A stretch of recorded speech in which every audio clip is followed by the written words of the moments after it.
Thank you and welcome, everyone. I'd like to just start by giving some thanks here before we move on to the committee meetings. Rob Overton's our director of the Historic Trust. Rob, where are you? I know we were just talking. He's somewhere in the back of the room. There he is, in the very back. Thank you, Rob, and to your entire team. We're getting a flavor every time the board comes of different venues here that we operate and preserve, essentially, for Pensacola. So it's really nice to have the board meeting here. I know we've held other board meetings, but I don't know that we've actually had a full board meeting in this venue, the Commerce Building, in many, many years at least. So thank you to Rob and his team and everyone. IT, our event planning department, the Haas Center, where they have their maker space right up at the front. So if you want to drop in at any point in there, those students do a really great job 3D printing and doing a lot of different projects there. And all of our facilities staff too, and catering. So thank you for bringing it all here. I know it was a lot of extra work and we really appreciate it. And we'll probably try to do it once a year down here or some other kind of venue. So enjoy the morning, and then we'll enjoy our lunch as well after the board meeting. We have a special guest, Greg Britton, with the Small Business Development Center. There you go, Greg. I didn't get to see you before we started. Good to see you. Thank you for bringing your team here today, and really look forward to hearing from you and everything that SBDC is doing, here in Pensacola proper for the entire state. So thank you for sharing that perspective with everyone. I know they'll learn a lot and probably not, realize how much you all are doing. So glad to have you. And Terrence Murphy, I don't know if he's in the room. He's our new Airmark Catering Company Director. Terrence, we'll meet you at some point this afternoon, but you've got big shoes to fill, I'll say that. So thank you for being here, and your team as well. And last night, we had a really great time at the Argo Rally. That was my second one. Last year was great and fun and had a really great fun sort of feel to it. This year was at a whole nother level just because of D1. I mean, just put it that simple. So it was exciting and nice to be with a lot of the board members and faculty and staff and students, and just a social gathering. So it's a good kickoff to the season, and you'll hear from Dave this morning on an athletics update. So that'll be nice to hear from you. All right, so with that, let me give the bathroom disclaimer really fast. Women's is at the front to my left, men's is in the back to my left, just so you all kind of have situational awareness. And I think you all know enough about the new microphones. I don't need to run through this. If you have any questions, ask Christy. All righty. Well, at this time, I'd like to hand it over to Zach Smith to convene our Academic Affairs Committee. Well, thank you for that, Chair Matthews. Good morning to everyone. I'll call this meeting to order at 9:04 a.m. Central Time. Christy, would you be able to take the roll for us? Yes. Trustee Fleming? Here. Trustee Riddell? Here. Trustee Smith? Here. Madam Chairman, you have quorum. Great. Thank you very much. That's all right. Thank you. We have two action items for today's meeting, but before we do that, I'll open the floor for public comment if we have any who have RSVP'd. Christy, do we have any public comment? We do not today. Great. Thank you. That'll bring us to the approval of the minutes from our last meeting, the May 21st, 2026 committee meeting. I think everyone's been given time to review the minutes from our last meeting. If there are no corrections or changes, would someone please make a motion to approve the minutes as presented? So moved. Great. Thank you, Trustee Riddell. Do I have a second, Trustee Fleming? Second. Great. Second. Any discussion? Hearing none. All those in favor, please say aye. Aye. Aye. Any opposed? Hearing none, the motion carries. Thank you. That will bring us to our new business and our two action items today, and Vice Provost Dallas Snyder will be presenting both of our action items, and I believe we'll begin with our textbook and instructional materials affordability annual report. Thank you, Trustee Smith, and good morning, trustees. Under Florida Board of Governors Regulation 8.003, each university is required to submit a textbook and instructional materials affordability annual report to the Chancellor of the State University System by September 30th of each year. The university reviewed the cost of instructional materials for each course section and found that 53% of fall 2025 and spring 2026 course sections used instructional materials that were either free or low cost being defined as less than $20 per credit hour. The university continues to explore and implement ways to make textbooks and instructional materials more affordable for students, helping lower the students' overall cost of attendance. This includes using free online resources and publications, allowing the use of previous or older editions, incorporating open educational resources. Also, bundling of materials, rentals, and also having the department provide materials. In addition, university libraries continue to provide access to required print textbooks. The state's compliance threshold requires universities to post textbook and instructional material information at least 45 days before the first day of classes, with a target compliance rate of 95%. Good news is that UWF exceeded that threshold with a 97.8% compliance rate for fall 2025 and a 99.4% compliance rate for spring 2026. Also new in the BOG regulation this year, but not reflected in the report, is that syllabi are also supposed to be posted within 45 days of the start of classes, and that we have met that threshold. So we've also exceeded that threshold. Also let you know that we have implemented a new platform called Simple Syllabus. Simple Syllabus will help us to continue to meet this syllabi posting regulation. I think most of the universities in the state university system are moving to Simple Syllabus to help us comply with this BOG regulation. Also let you know, because the BOG will be working on revising this textbook affordability report, so it will look different in the future. Also, I always get a question is how do we compare to the other universities? The BOG will compile all these different, all 12 of the reports, and we'll have a summary report in November. So I can either email you where we stand statewide, or we can do this as an information item later in the year after the BOG publishes that report. So I'll take any questions at this time. Any questions for Dr. Snyder? All right, seeing none, may I please have a motion to approve the 2026 UWF Textbook and Instructional Materials Affordability Annual Report? So moved. I'll give that one to Trustee Fleming and a second to Trustee Riddell. Any discussion? Seeing none, all those in favor, please say aye. Aye. Any opposed? Hearing none, the motion carries. Thank you. Dr. Snyder, we'll stay with you for our next action item, the general education course offerings. Thank you. Board of Governors Regulation 8.005, General Education Course Options, prescribes an annual review process for general education courses at each state university.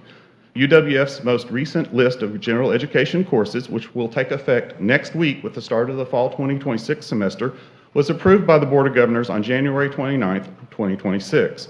UWF faculty, staff, and leadership have worked closely with BOG staff to develop and refine course descriptions and student learning outcomes for new and updated courses. Also, in the spreadsheet provided in your materials, the rightmost column, those learning outcomes in the rightmost column were reformatted to provide a consistent look on the aforementioned Simple Syllabus. So a lot of that was reworded. Our Director of General Education, Eric Collar, spent a lot of time to get these reformatted. It looks really good in Simple Syllabus. Again, this is allowing us to be compliant with the BOG regulation. So all courses have gone through the appropriate faculty governance and administrative review processes and meet the general education requirements. So UWF is requesting approval of the attached list of courses to be offered across the 5 general education subject areas: communications, humanities, mathematics, natural sciences, and social sciences. And I'll take any questions at this time. Any questions for Dr. Snyder? Seeing none, may I have a motion to approve the list of general education course offerings that will be effective for fall of 2027? So moved. I have a motion from Trustee Riddell, second from Trustee Fleming. Any discussion? Seeing none, all those in favor, please say aye. Aye. Any opposed? Hearing none, the motion carries. Thank you very much, Dr. Snyder. Thank you. That concludes our action items for today. Both of these approved items will appear on our full board meeting consent agenda later this morning. For the good of the order, is there anything else the committee members would like to discuss? Seeing none, that will conclude our Academic Affairs Committee meeting, and I will adjourn the meeting at 9:11 a.m. Central Time. Thank you, Chair Smith. Appreciate it. We will move on to audit and compliance with Vice Chair Young. Good morning. I'm going to call this meeting to order at 9:11. Christie, will you please take roll, please? Trustee Gilly. Trustee Patel. Present. And Trustee Young. Welcome and thank you for joining the Audit and Compliance Committee meeting. We have 5 action items this morning on the agenda today and 1 item being presented for information. As far as public comments are concerned, I'm opening the floor for public comments. And Christie, do we have any public comments? Yes, sir, we do have one. I'd like to call Sarah Medeiros to the podium, please. Sarah is a UWF alum who lives in Pensacola. Sarah, you'll have 3 minutes to speak. When the alarm goes off, your time is expired. Hello and good morning, Argos and the Board of Trustees. My name is Sarah and I am an alumna of UWF. I am here today to comment on agenda item AUD4, the approval of the Office of Compliance and Ethics Annual Report and Infographic on page 87 of today's PDF agenda. In reviewing this report, I was deeply concerned to see that the UWF Integrity Helpline statistics for this year show that 19% of reported concerns were categorized as financial matters. This category is not listed on the report from the prior year, which leads me to believe that there is an unprecedented rise in concerns regarding UWF's financial responsibility. As this report is discussed today, I encourage the board and the Office of Compliance and Ethics to further expound upon some of these reported issues. The UWF community at large is aware of some concerns, including UWF's spending of $237,200 on the recent rebrand that much of UWF's own community did not support. These are not allegations, these are facts from public record requests, including UWF's own brand perception audit survey. I felt compelled to speak today because in December of 2025, I attended an open forum with many of you, including President Diaz, where I asked if low staff and adjunct pay are concerns on his radar. His response was that he wished he could wave a magic wand and fix those things, but that he cannot. However, it seems like this magic wand does exist. The board approved raising student fees on April 23rd to support the move to D1 athletics. This increase will lead to a minimum of $195,000 of revenue that will be generated each semester. Furthermore, these concerns expand to agenda item BOT5 today, the discussion of President Diaz's annual compensation bonus, which could be up to $107,000 on top of his salary. During this discussion today, I implore the board to remain cognizant of these community concerns, which are supported by the Office of Compliance and Ethics' own report. It is the board's duty to remain aware of community concerns and protect UWF's reputation and integrity. And I ask you to bolster that reputation today by demonstrating financial responsibility and perhaps even offering a mindful response to these community concerns and the reported helpline statistics. Thank you for your time and service, and go Argos. Thank you, Sarah. We're going to move on to approval of minutes. May 21st, 2026, a committee meeting. You've all been given time to review those minutes of the Audit and Compliance Committee meeting on that date. If there are no corrections or changes, may I have a motion to approve the minutes as presented? So moved. Second. May I have a second? Thank you, Ms. Gillen. Trustee Gillen. All in favor, any discussion? All in favor say aye. Aye. Any opposed signify by saying nay. Motion carries. We're going to move on to the new business, and we have an action item. Our Chief Audit Executive, Mr. David Bryant, is going to present our first 3 items today. Mr. Bryant, you may begin. Good morning, Trustee Young, trustees. We do have 3 action items today. The first one is the purchasing card audit for the third quarter of 25-26. Our objectives there were to determine compliance with purchasing card procedures and rules. We did find minor exceptions, but we had no findings or recommended management actions. I'd be happy to answer any questions. Any questions? Thank you, Mr. Bryant. May I have a motion to accept the internal audit report issued on the purchasing card audit quarter 3, 2025-2026? So moved. Trustee Gillen. Second. Thank you. Any discussion? All in favor say aye. Aye. Any opposed by signify by saying nay. That motion carries as well. Mr. Bryant, you may continue with your second item. Action item number 2 is the Clery Act compliance related to campus security authorities. Our objectives there were to ensure compliance with the requirements of the Clery Act as it relates to identifying campus security authorities and making them aware of their reporting responsibilities. We did offer 3 recommendations there, all of which were accepted by management and have implementation plans that are included with the report. Okay.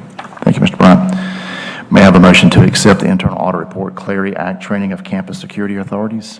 So moved. Second. Trustee Patel, Trustee Gilly, thank you. Any discussion? All in favor say aye. Aye. Any opposed? That motion carries as well. Mr. Bryant, please continue with the third, I guess it's the internal audit report of lab safety, right? Yes, sir. Okay. Item number 3 is the lab safety training audit for the spring of 2026. Our objectives there were to ensure compliance with the university policies, making sure that our instructors were trained that are teaching lab courses. We did offer 4 recommendations there, including one for us to do a follow-up audit in the 27-28 year. Okay. Thank you, Mr. Bryant. May I have a motion to accept that internal audit report on lab safety training spring 2026? So moved. Trustee Gilly, may I have a second? Second. Thank you, Trustee Patel. Any discussion? Yep. Trustee Gilly? Yeah, Mr. Chairman, I did have an opportunity to speak to David regarding this. This is a very important issue, and we do definitely need to stay on top of it and provide follow-up. It's related to the safety, not only of our faculty, our staff, but our students, most importantly. So I appreciate the work that he's doing, and like I said, I did have an opportunity to speak with him about some past experiences, and I'm thankful for him bringing the recommendations that he made and doing the follow-up that he's planning to do. I would agree with that. Other than that, any other? Trustee Patel? All in favor say aye. Aye. Any opposed? That motion carries as well. Thank you, Mr. Brown. I believe that concludes your reports today. Our Chief Compliance Officer, Mr. Matt Packard, he will present our last 2 action items. Go ahead. Good morning, everyone. My first action item before you today is the Office of Compliance and Ethics Annual Report for 2025-2026. The report summarizes the university's compliance and ethics activities within the framework of the 7 elements of an effective compliance program, which has been solidified through the Board of Governors Regulation 4.003 State University System Compliance and Ethics Programs. UWF's compliance program is designed to do more than just ensure that UWF follows applicable laws and regulations. It is intended to protect the university's resources, reputation, identify and address risks early, support sound decision-making, and reinforce a culture of integrity and accountability across the institution. A few highlights from this year include compliance training through the new employee orientation, identity theft prevention, supervisor code of conduct, and payment card data security standards training. The continued use and improvement of our compliance calendar and accountability matrix to help responsible areas understand and meet their numerous compliance obligations. We also continue to strengthen UWF's approach to enterprise risk management through the Chief Compliance Officer's participation in the State University System's newly formed SUS Enterprise Risk Management Consortium. In the end, compliance is ultimately a shared responsibility, and therefore I do want to take a moment here to express my gratitude for the continued support of the board, the president, senior leadership, and the numerous compliance partners spread across the UWF community whose day-to-day efforts ultimately ensure the success of UWF's compliance and ethics function. With that, I respectfully request the board's approval of the 2025-26 Office of Compliance and Ethics Annual Report, and I'm happy to answer any questions at this time. Thank you, Mr. Packard. May I have a motion to approve the Office of Compliance and Ethics Annual Report and infographics? So moved. Thank you, Trustee Patel. May I have a second? All in favor say aye, or any discussion? All in favor say aye. Aye. Aye. Any opposed by saying nay? That motion carries as well. Our last action item for today, Mr. Packard, would you please continue with that? Yes, sir. Thank you. My second action item today is the Office of Compliance and Ethics 2026-27 Annual Work Plan. The work plan establishes the priorities and ongoing responsibilities of the office for the upcoming year and is organized around the same elements of an effective compliance and ethics program identified in Board of Governors Regulation 4.003. At a high level, the goal of this plan is to keep UWF's compliance program proactive rather than reactive. Identify risks early, establishing clear accountability, providing employees with useful guidance and training, and helping protect the university's resources and reputation. In short, the work plan provides a roadmap how the office will support accountability, ethical conduct, sound governance, and proactive risk management during the upcoming year. With that, I respectfully request the board's approval of the 2026-27 Office of Compliance and Ethics Annual Work Plan. I'm happy to answer any questions at this time. Thank you, Mr. Packard. May I have any questions? Okay. May I have a motion to approve the 2026-27 Office of Compliance and Ethics Work Plan? Thank you, Trustee Gilly. May I have a second? Second. Thank you, Trustee Patel.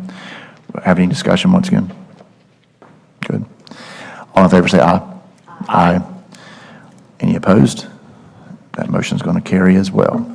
Lastly, call Mr. Bryant back up here to give us a report and update for departments. Good morning again.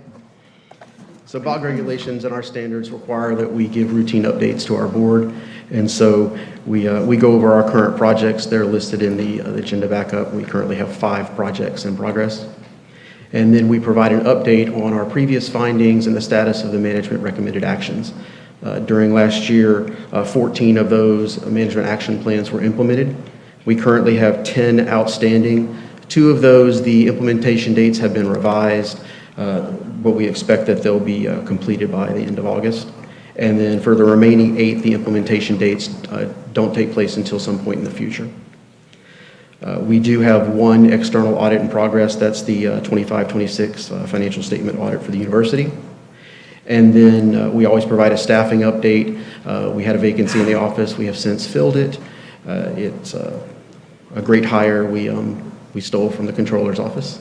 So that's good. And then exciting news, we did have 1 staff member earn her designation as a certified internal auditor. That's the premier certification for our field. And then we've also had another staff member that has started the process to obtain that certification as well. Awesome. Excellent work, Mr. Bryant. Thank you. We're going to move on to the good of the order. This concludes our agenda items. All 5 action items which appear before this committee today will appear on the consent agenda of the full board meeting later today. Is there anything else the committee would like to discuss? Okay. No further discussion. Madam Chair, we're going to adjourn at 9:24. Thank you, Vice Chair. Appreciate it. We will move on now to the full board meeting, and I'll call the meeting to order at 9:24 a.m. Central Time. Christy, please call roll. Yes, ma'am. Trustee Fleming? Trustee Gilly? Trustee Mason? Here. Trustee Matthews? Here. Trustee Moya?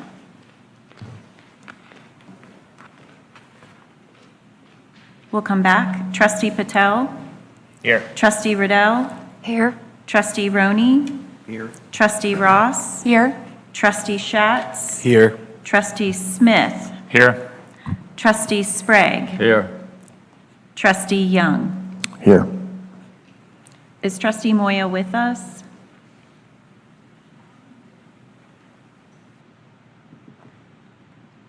Okay, I believe she's on Zoom. Okay. Okay, great. All right. Now I'd like to open the floor to public comment. Christy, do we have any public comment? We do not have public comment. All right, thank you. Now we'll move on to approval of the minutes for June 18, 2026. You've all been given time to review the minutes, and if there are no corrections or changes, may I have a motion to approve the minutes as presented? So move. Thank you. May I have a second? Second? Second. Thank you. Thank you. Thank you. All in favor, say aye. Aye. Aye. Any opposed? Thank you. The motion carries. We'll move on to number 5, reports, and I'll cover a few things that since I've been over here since the last board meeting, I feel like I've focused on a lot of meetings with folks that pertain to internships or jobs creation. So that's been really interesting and great meetings that I've had. I've worked a lot with Alex Smith internally and Nicole Giesleson with the Haas Center and her industrial Office of Industrial Innovation Group, working on several projects. So that's been fascinating. So there'll be more to report down the road, but that's one of our new metrics on the BOGS number, I guess our number 10 metric now. And we've got a lot of progress underway. I know the provost has plenty of, he may even have some in his report today to share. I'm not really sure, but he's got a lot going on his end for us to better track all of that, which is really great. I met with Habitat for Humanity here, which is really, I think, more of an operation than you would think in Pensacola. I think it's one of the biggest ones in the southeast, I believe, in terms of generating new homes for homeowners. And Nicole's shop was generous enough and provided a lot of data to them because they didn't have the data on hand, so we helped make a connection there. So that, again, kind of harking to internships or potential jobs, that's another kind of avenue we can take at the school. And then the latest meeting I had, it just was a lunch with the president of the Florida Bankers Association, and they've already been to UWF last year at the business school with a group of bankers. It was a sponsored event to just have a smaller sort of sit down with students, within obviously the financial services area. So I didn't know they had come last year. They're coming back in September, is what the CEO had shared with me, Kathy.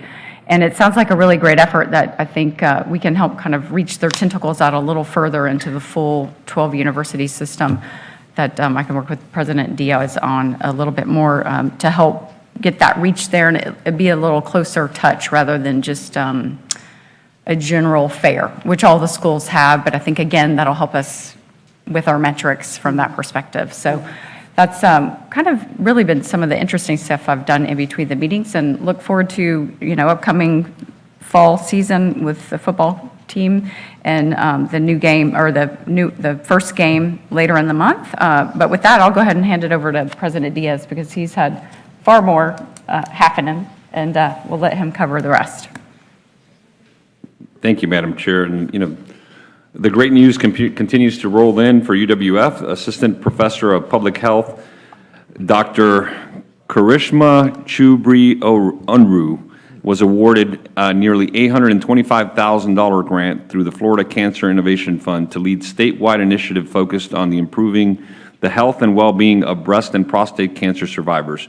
This award is one of the largest externally funded research grants received by an assistant professor within the Usha Kundu MD College of Health. And as we've heard before, UWF was ranked #2 among Florida's 12 public universities in the Florida Board of Governors 25-26 performance-based funding model, and was the only institution in the state university system to meet all 11 accountability goals. UF earned a 92 out of 100 points, 1 point higher than last year. And again, I want to continue to commend the work of our provost, Dr. Jeremy Kuhl, and his team for really digging into this and the constant challenge that this is, because as we talked about that, as soon as we got to that, we have new metrics to deal with. And I know he has, I don't want to spoil his surprise, he has some new data that he'll share with the board on those new metrics. In partnership with Northwest Florida State College, UWF is expanding opportunities for students to pursue engineering careers through the new specialized AA transfer degree pathways that create a seamless route from the associate level coursework at Northwest Florida State to bachelor's degree completion through UWF.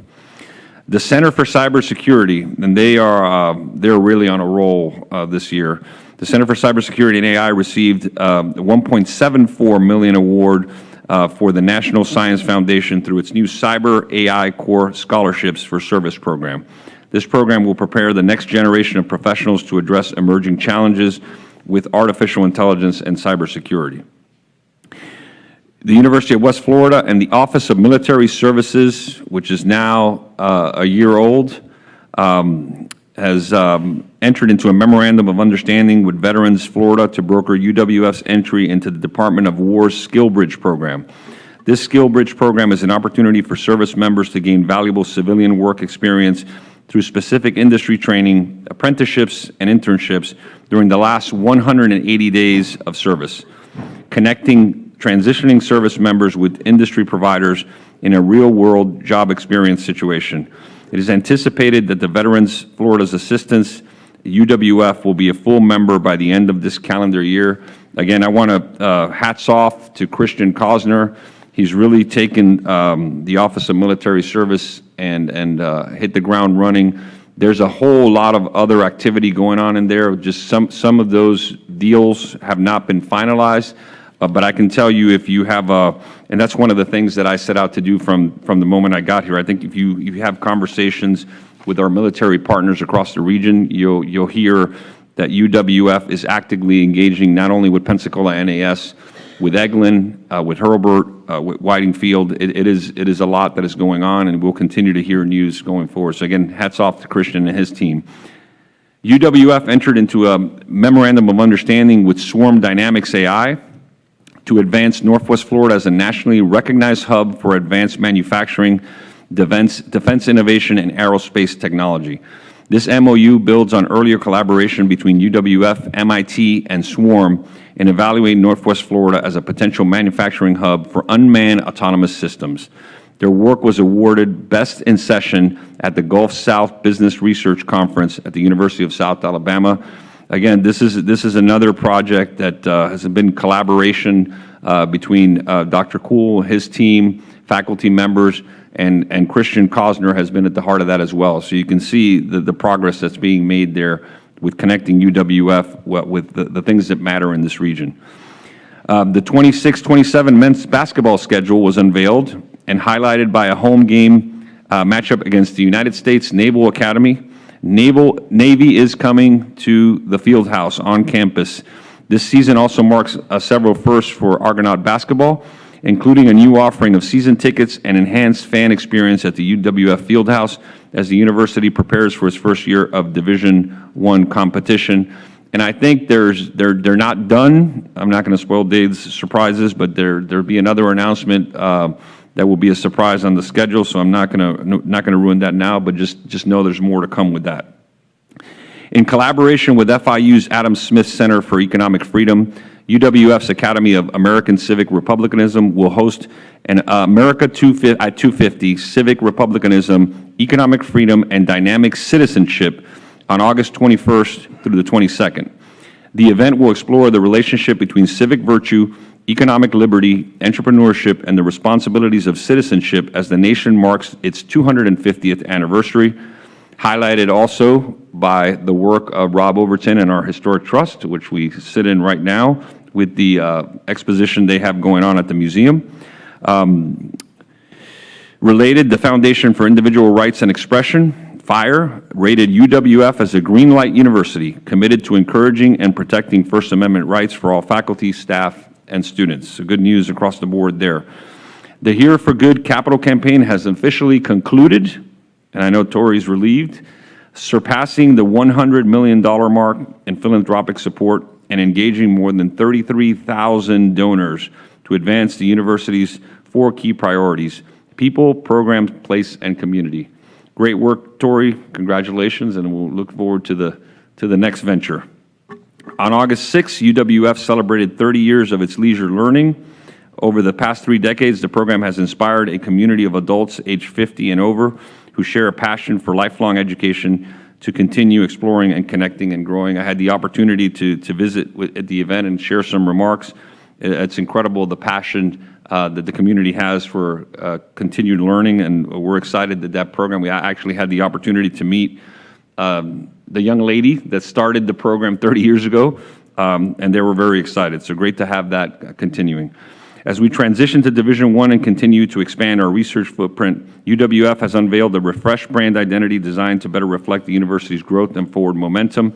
This rebrand includes a primary logo, updated visual system, and revised color palette.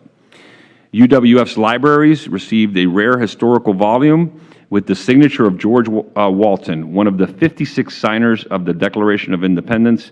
The book was donated to the University Archives and West Florida History Center as the United States marks its 250th anniversary of the Declaration of Independence. Speaking of books, President Emerita and Professor Emerita of Anthropology and Archaeology, Dr. Judy Benz's new book, Early Spanish Florida, Unearthing the History of America's Oldest Colony, has been selected for the Great Reads from Great Places list for the Library of Congress 2026 National Book Festival next weekend in Washington, D.C., Congratulations to Dr. Bentz, well-deserved. Next week also marks the first day of classes and the beginning of the fall semester. Argo arrival events officially kick off with move-in and family photos with Argy. I'm looking forward to welcoming our students back to campus and the start of another great semester. I do have to say, I have to commend Dr. Mary Anderson on the enthusiastic work of her and her team. Really excited for what's going on. If you walk around campus, you look at the signage, they have been working hard all summer to come up with creative ideas of how to engage our students, especially those first-time students coming on the campus. So thank you, Dr. Anderson, for your work. We look forward to seeing what goes on in the next couple of weeks. This historic week also marks our first Division I home games. Men's and women's soccer both play at home next week, Thursday, August 20th, and the following week, football will play their first game at Penn Air Field on Thursday, August 27th, followed by volleyball in the Fieldhouse on Friday, August 28th. We hope to see you all there cheering on the Argos, and go Argos. Thank you, Madam Chair. Thank you, President Diaz. We'll go ahead and move on to Provost Schools report. Thank you, Chair Matthews. So I'd like to take just a brief moment to update you all regarding the Performance-Based Funding 2.0 model. So we have been receiving more data from the Board of Governors, and UWF's baseline score under the new 2.0 model is, drum roll, it's an 80. So this is actually very good news for us. It's an 80.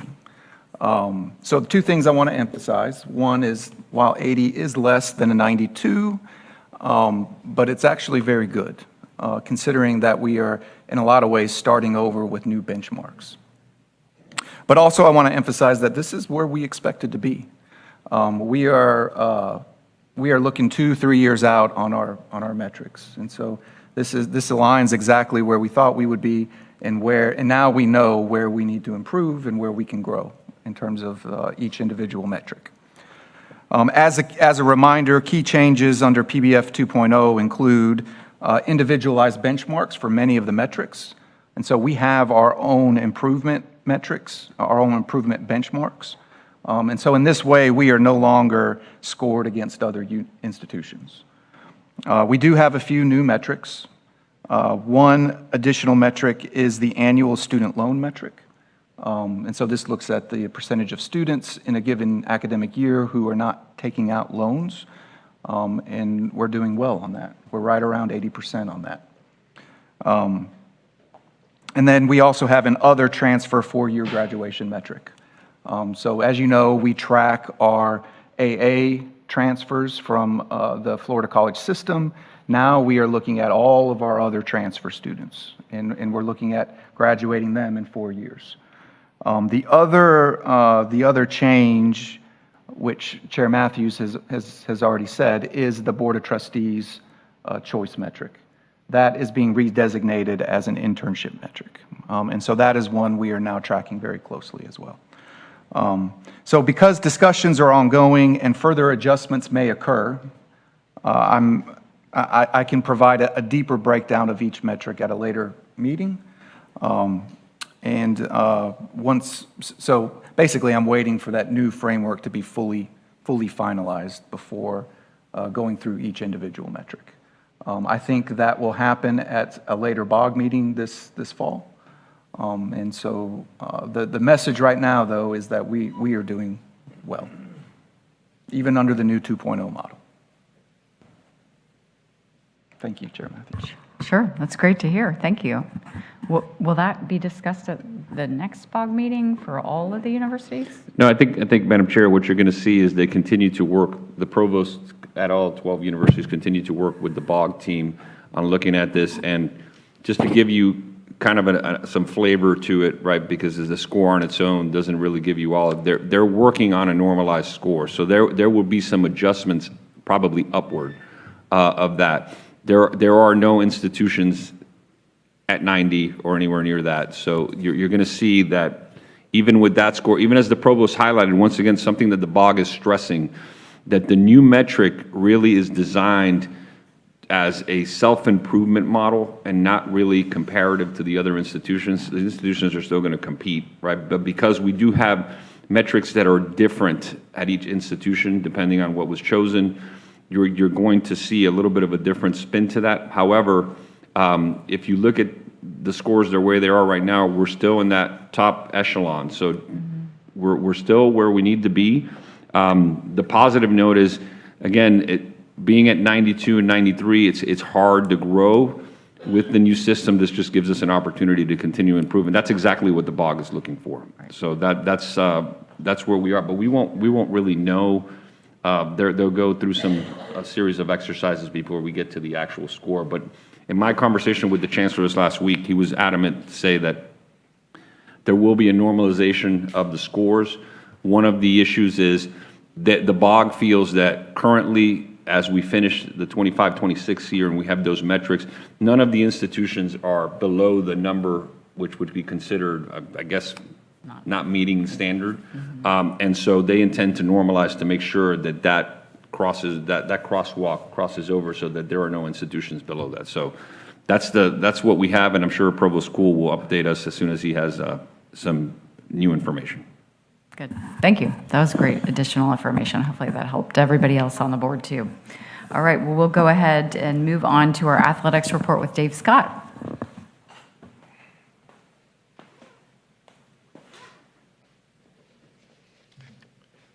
Good morning. We want to thank everybody who showed up last night. We had a great event, as Chair Matthews said, probably a significant increase over last year, which I think shows some of the support for moving to Division I, the excitement about moving into this year.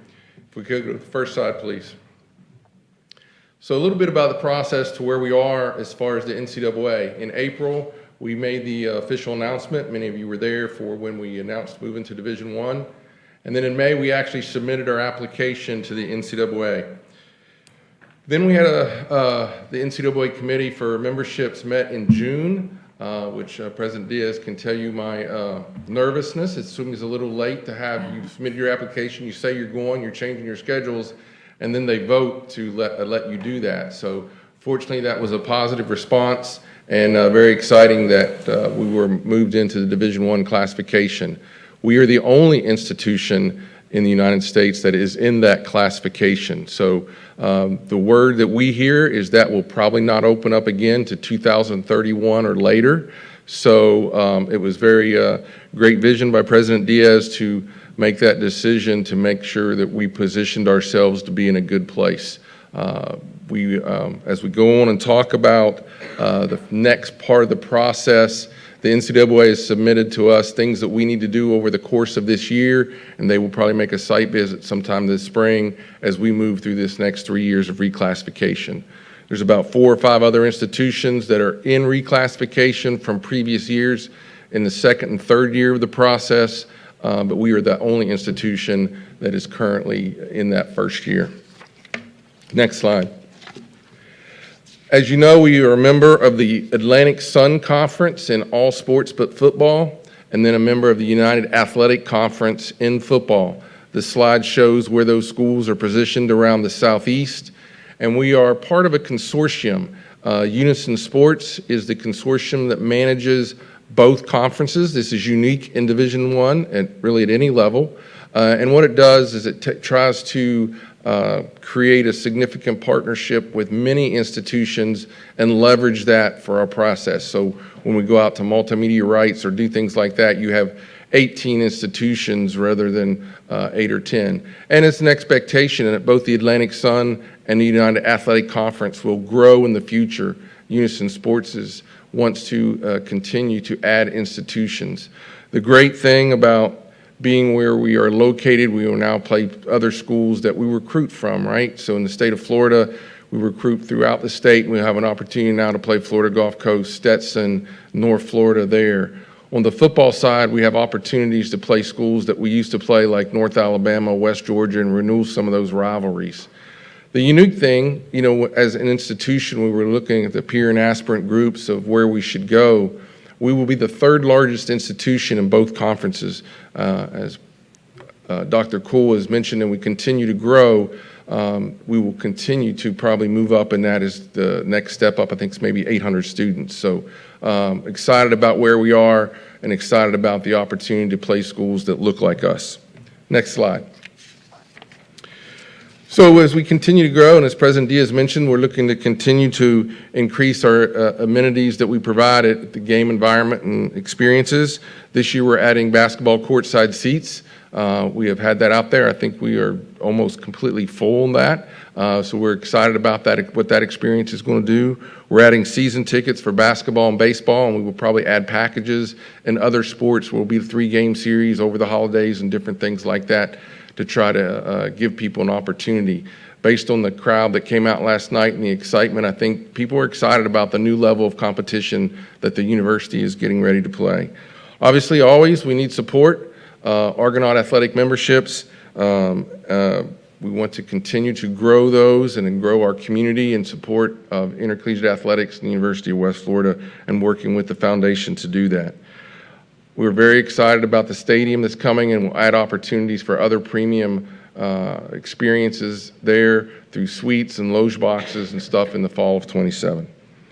Always go to googers.com for any further information about how we're moving forward. Next slide. So we will face challenges, obviously, as we move up in a level and we continue to build for what that will look like, but UWF is going to get its brand out there. We're playing some great games this year. As President Diaz says, we're going to open up with Southern Illinois, who's number 12 in the country, and their quarterback's up for Offensive Player of the Year, so that'll be a great first test to see where we are. Volleyball is going to the Iowa Invitational, where they will play the University of Iowa and Texas Tech. So all of a sudden, you will see our brand out there with many other institutions in the United States. Men's soccer is going to North Carolina. Women's basketball will go to Florida State. And as President Diaz mentioned, men's basketball will play Navy here at home, even though it probably will be more like a road game based on the crowd, I'm sure. But excited about that opportunity and to be able to fill up the field house with that game. We do expect to add another game to the men's schedule that we cannot announce till probably the last week of August, but we're excited about what that will be, and I think people will be extremely excited about hearing that. Next slide. As we continue to grow and improve, if you haven't been on campus recently, we've been testing out the video board, which has a very good sound system. So we heard a lot of positive comments about just the energy and excitement that that's bringing to campus, and that is moving along very well. Also, we continue to upgrade things. We now have the new logos in the field house and other venues to show off the ASUN and United Athletic Conference as we move forward. Next slide. The stadium's moving along very nicely. Moret Company has done a great job, along with DAG Architects and CDFL, as far as keeping that moving. We're very excited about the season starting in 2 weeks, and we were ready. I think our coaches and our student athletes and our staff are excited about this new opportunity and the level of competition that we were getting ready to see. Next slide. We had the opportunity to go to Texas Live out at in Texas, and our coaches show with the United Athletic Conference. It was a great experience on ESPN Plus and a great way to get our name out there and our student athletes to have an opportunity to be a part of a very professional setting. Next slide. Now I'd like to bring up, you can hear from me all day, but our coaches and our staff are very excited, like I've said, and I want to bring up Holland Davidson, who's from our women's golf team. She's going to talk a little bit about her experience here at UWF, and she's also representing us on the Council of Student Athletes for the Atlantic Sun Conference as Vice President. Holland? Great. Good morning, everyone. Thank you so much for having me. Like Mr. Scott said, my name is Holland Davidson. I'm a senior on the women's golf team majoring in psychology from Gulf Breeze, Florida. My experience at UWF so far has been wonderful, and it's one that I will never forget. I've grown so much as a golfer, a student, a friend, and a person over the past 3 years, and I credit that to all the amazing coaches, trainers, professors, administrators, and teammates that I've been lucky enough to have learned from and spent time with. Academically, UWF has given me the opportunity to excel in my degree program, be in the Kugelman Honors Program, and sit on the Student Rights and Responsibilities Review Board as a student representative. My professors have created a positive learning environment And they have even opened my eyes to graduate programs and career paths that I didn't even know existed, one of which I plan to begin at UWF next fall. Athletically, I have been blessed to be on a competitive, kind, and funny team. I will always cherish the memories of our team winning the Gulf South Conference tournament my first 2 years, but what I will remember the most is the way that we worked together and trusted one another to make those wins happen. I know I can rely on my teammates to support me on and off the golf course, and I think the relationships we've built with one another have set the foundation for our current success and our future achievements. Additionally, I'm so grateful to have a coach that cares about our success on the golf course, in the classroom, and in life post-graduation. Our team volunteers for many different organizations and events during the year, but my favorite has been volunteering at the UWF Donor Dinner for the past 2 years. Our team has had the opportunity to network with donors and UWF staff, and going to events like these has helped our team make a name for ourselves, get involved in the UWF and Pensacola communities, and I've even had teammates form career paths based on people we've met at these events. Overall, my student-athlete experience has opened my eyes to new cultures, new friendships, and new opportunities, all while creating an athletic environment built around fostering hard work and success. Additionally, I recently traveled to Nashville for the Atlantic Sun Conference Council of Student Athletes, or COSA, summer meetings with our SAC advisor, Mr. Phil Ebert, and UWF SAC Vice President and volleyball player, Gabby Moulton. This experience was one to remember, and I was so glad to spend it with staff and other student athletes from Unison Sports that are also passionate about creating environments that thrive on student-athlete involvement and success. At these meetings, Gabby and I were able to exchange ideas with other schools on how to improve our community outreach and SAC involvement that we are hoping to implement this fall. We were also able to meet so many new people and get an idea of how our transition to the Atlantic Sun Conference would be, at least through a SAC lens. I am also blessed to be the UWF representative as the ASUN COSA Vice Chair this academic year, and I'm so excited for all that is to come. My position allows me to not only sit in on the Atlantic Sun Conference Management Committee spring meetings, but I'm also able to vote on behalf of student athletes along the ASUN COSA Chair and administrators from every institution in the conference. My goal as Vice Chair is to be informed on the NCAA and ASUN policy changes, to represent every student athlete in the conference to the best of my ability, and to be a leader that is focused on making the student-athlete experience better for myself and for those behind me. With all of this, I'm so excited to see what's in store for the academic and athletic year. Thank you.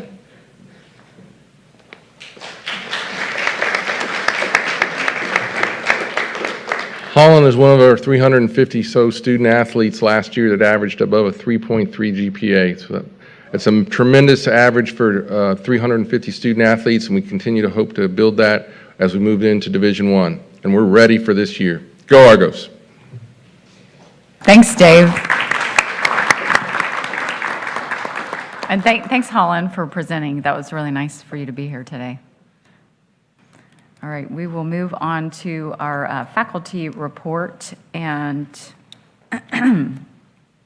I will hand it over to Trustee Riddell. Wonderful. Thank you. Good morning. I'm happy to report that our faculty were very active this past summer and were able to have an international impact and spread the reputation of the University of West Florida across the globe. First off, our study abroad was able to have 9 programs, 2 to Japan. We had Germany, France, and 2 to Switzerland. Madrid, Spain, Argentina, Chile, Ghana, Scotland, England, and Costa Rica were some of the destinations. Altogether, the faculty took 95 students to these global destinations. Next up in our College of Arts, Social Sciences, and Humanities, this summer, Samantha McCrane, the clinical professor of forensic anthropology, helped lead forensic anthropology training for law enforcement professionals at the New England State Police Administrators Conference. She provided hands-on instruction to personnel from major crimes, cold cases, and related divisions representing Connecticut, New Hampshire, Maine, and Vermont.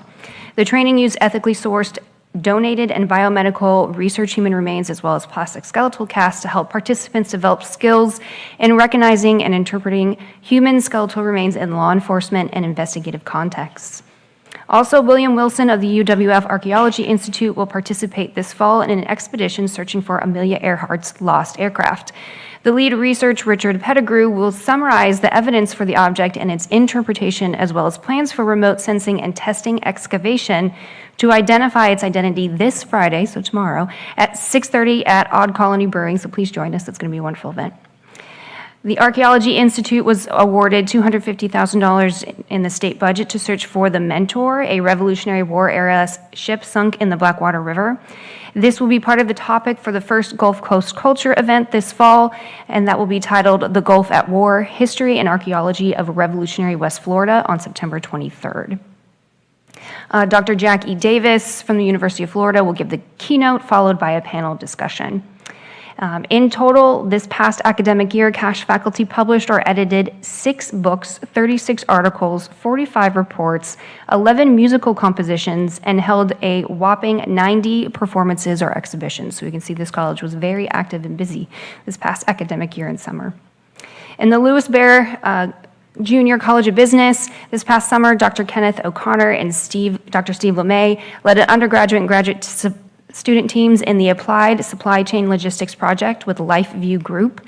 They worked with the leadership and teams examined critical operational and logistical challenges affecting the coordination and delivery of transportation services for children in foster care. At the Gulf South Business Research Conference, Dr. Kenny O'Connor and Jerry Goldstein, along with undergraduate students, presented research they conducted at the MIT MBA program to evaluate Northwest Florida's potential as a manufacturing hub for unmanned autonomous systems. Dr. Richard Hawkins and Dr. Felicia Morgan led business students on a study abroad program in France, Germany, and Switzerland called Argos on the Rhine.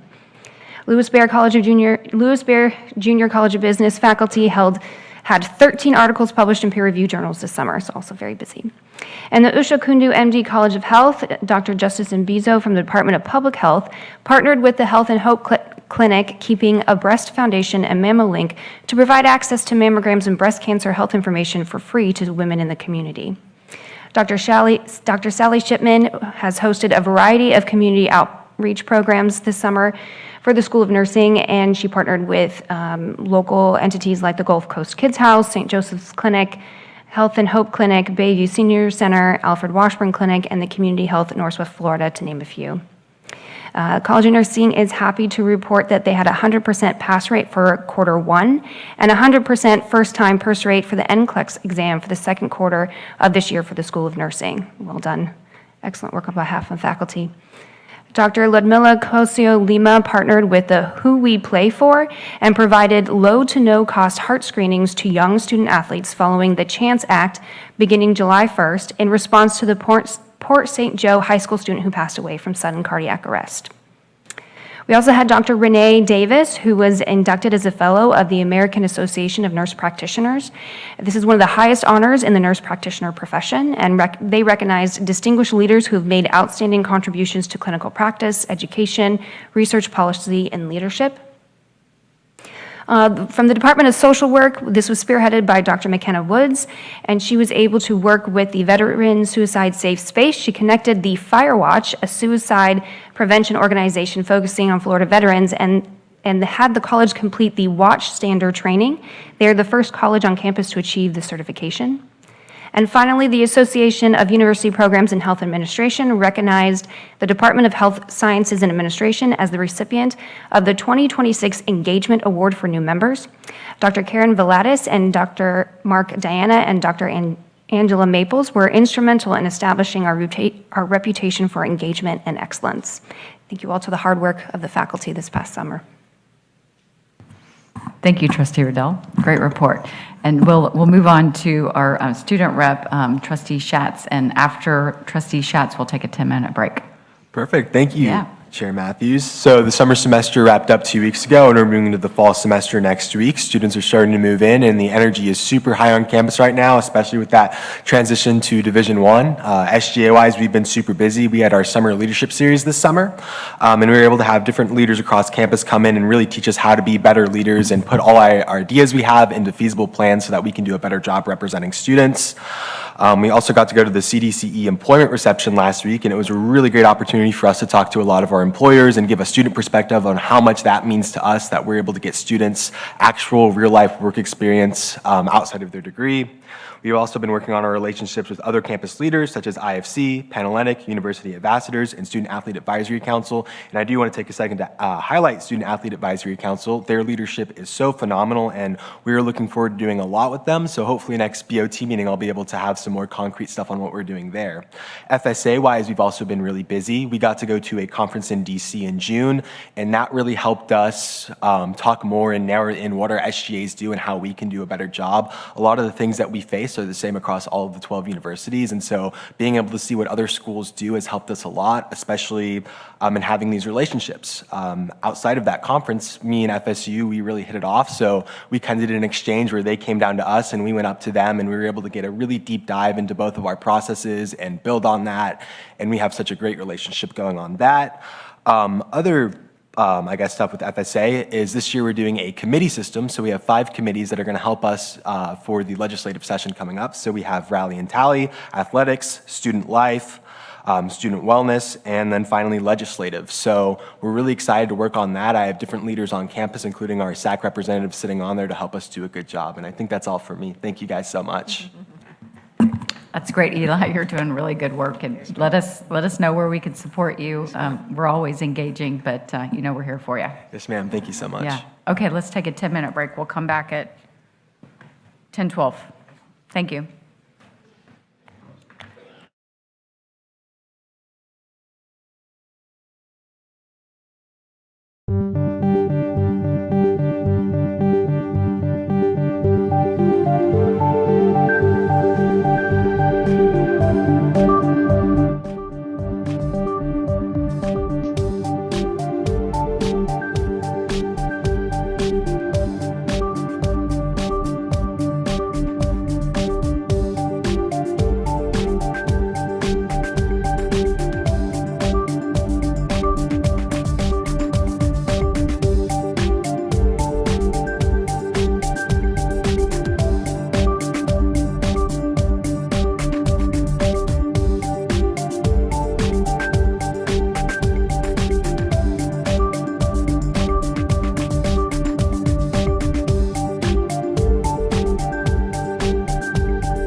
Can everyone please be seated?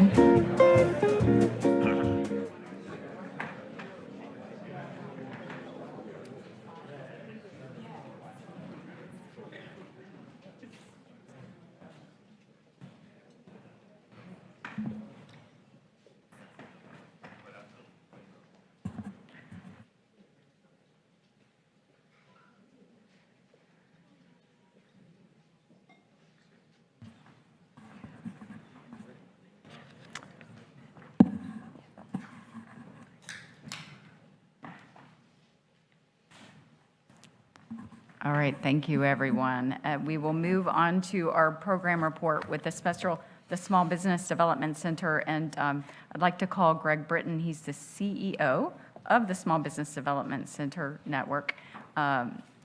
He's a former UWF trustee, a little background, former member of the State Advisory Board for Florida SBDC Network, and UWF does serve, as I mentioned a little bit earlier, as the headquarters for the SBDC. So we look forward to hearing from you, Greg, and any of your team that is here with you today. Thank you so much. Good morning, Madam Chair, President Diaz, and board members. If you don't know me, my name is Greg Britton, and I'm the State Director of the Florida Small Business Development Center Network and also our Apex Accelerator program here at the University of West Florida. Both of those programs, well, the SBDC has been a story for the UWF for 50 years. In 2026 to this year, the SBDC is 50 years old here in the state of Florida. And, you know, what began here at UWF, really as just a small center here in Northwest Florida, is now a statewide network and is one of the largest networks in the nation, actually the largest continuous network in the nation. Before I tell you, about the story of the SBDC and the impacts of the SBDC, I'd like to share a video with you all. And it's really just a representation of those small businesses and the hearts and the mind and the passion those small businesses have and how we interact with those small businesses across the entire state.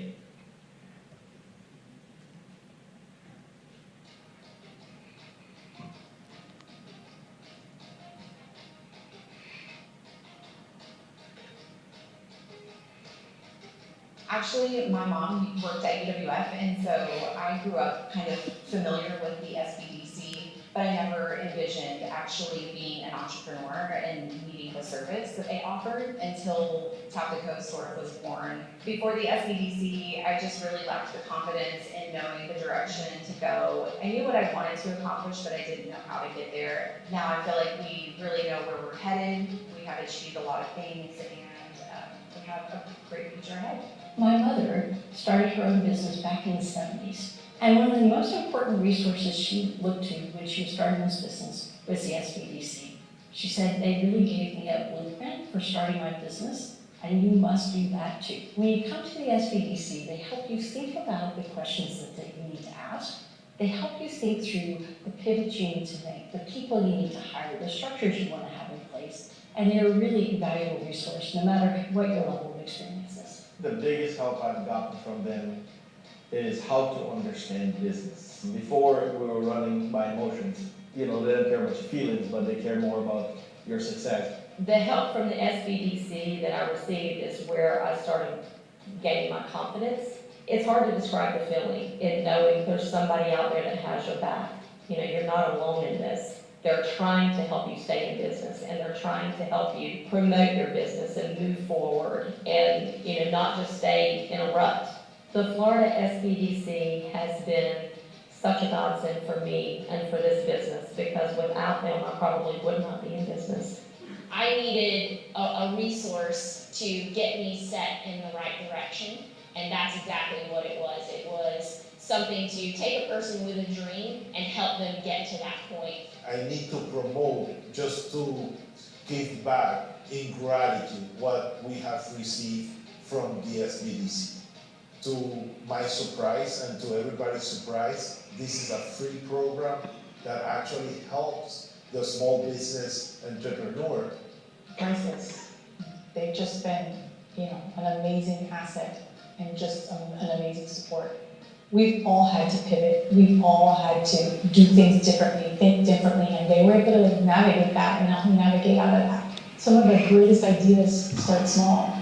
And by supporting them, you're helping them grow. You're supporting families, building their own dreams. It's just a way to really support somebody who's really trying to make a dream come true and wants people to love it as much as they do and invest in it and to follow their dreams.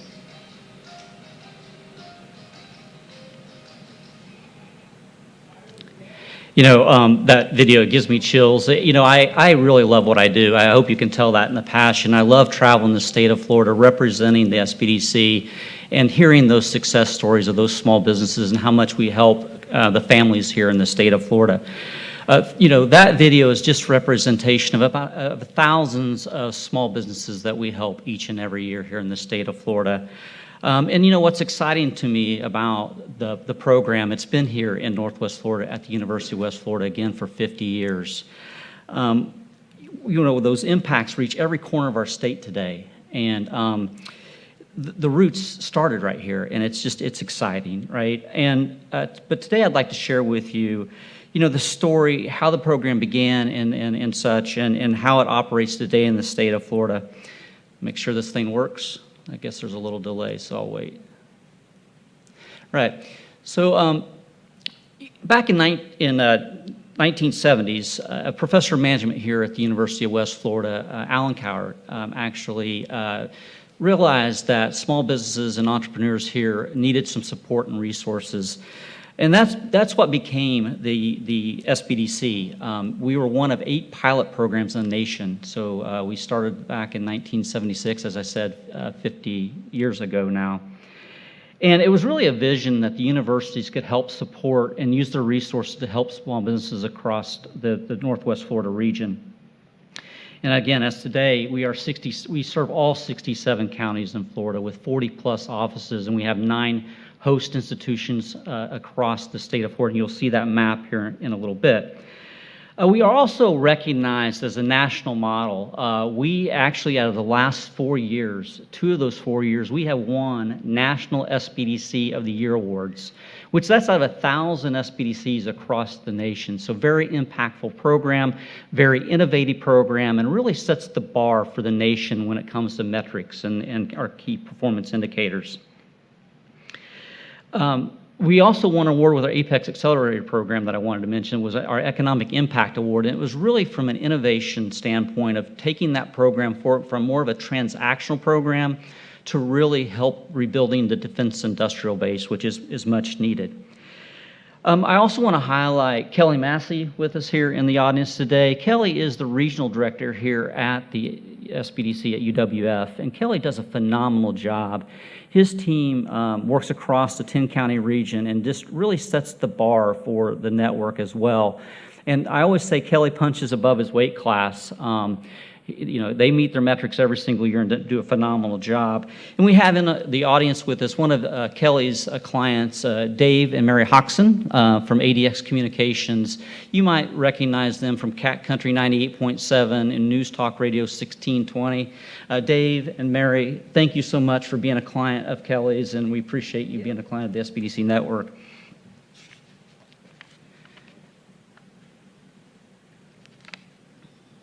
All right.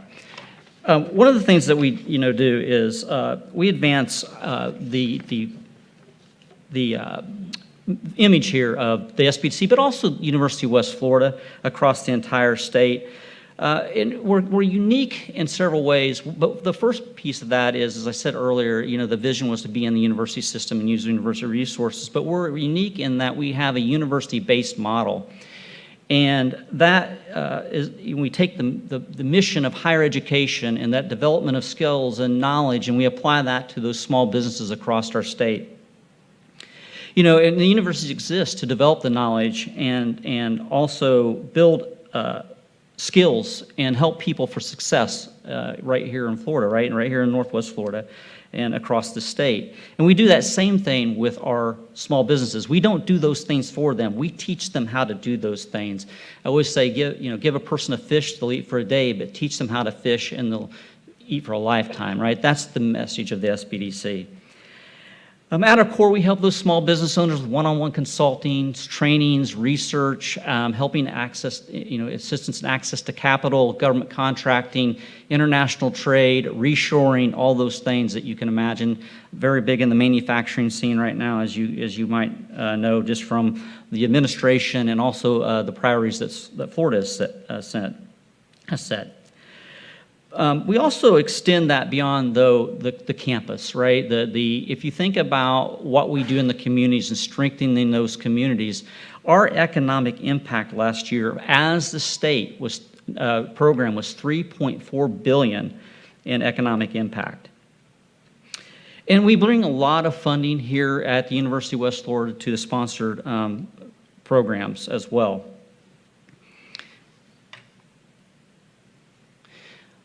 All right, so, I talked about the network positions the university to be a part of the conversation. You'll see a picture there on the left. That was, I'm actually the chair of the Select Florida Board, which is the international trade organization for the state of Florida. Secretary Kelly appointed me to that board. That picture is me standing on stage with Governor DeSantis and actually doing the ribbon cutting for the Select Florida Pavilion. The middle picture there is a picture of us hosting Small Business Days at the Capitol, and I just really appreciate President Diaz being there and speaking at that event. It means so much when the university president that hosts this network statewide comes out and carries the message of how important small businesses are to our community and to our state. And it just, again, it resonates with the other host institutions that are there in the audience. It also, the picture there on the right, the very right, is the Small Business Magazine. That is Florida Trend Magazine, and we host that magazine for the state. And it really it talks about all the resources that are available for small businesses in our state. And it extends UWF's impact beyond the campus, helping shape conversations around entrepreneurship, workforce development, business growth, and Florida's economic future. And then the other thing, that is we do, and it's we have internships all across the state. We have a couple interns here that we have at the state office. We'll talk about them in a minute. But we also have undergraduate and graduate student projects. So we get those students out in the communities, and they work with those companies and those businesses to help create business plans and marketing plans and you name it, social media campaigns and all those things. So it really gives the student real-world experience out of this program. And then, we got Caitlin Urinda here with us today. She is an intern with us, and she is pursuing her comprehensive marketing degree. And we got Evelyn Buchanan here with us. She is actually pursuing her accounting degree. And then I mentioned Emily Holloway as well. Emily actually came to us through an internship program, and now she has worked for us for probably 2 or 3 years now in the state office, and she just finished her master's degree in accounting. And then Diane Fazio got her master's degree here at the University of West Florida in communications. And she keeps me out of trouble. She's our director of strategic communications, or I think she tries to keep me out of trouble. I don't know that really works much. But anyway, she does a great job for us. But both of the interns sitting here this morning actually came out of the UWF's Talent Catalyst program. So we really leverage those students to help our small businesses and actually help give real-world experience to those students through those small businesses. So our network, as I said earlier, we now cover 67 counties all across the state. We have 9 host institutions. You'll see them on the map there. I won't call all those out just for the sake of time, but what we do is we subcontract out of the University of West Florida to those other institutions. So that puts us about 225 staff and consultants working across the entire state of Florida, moving the needle in economic development through helping small businesses navigate the waters to success.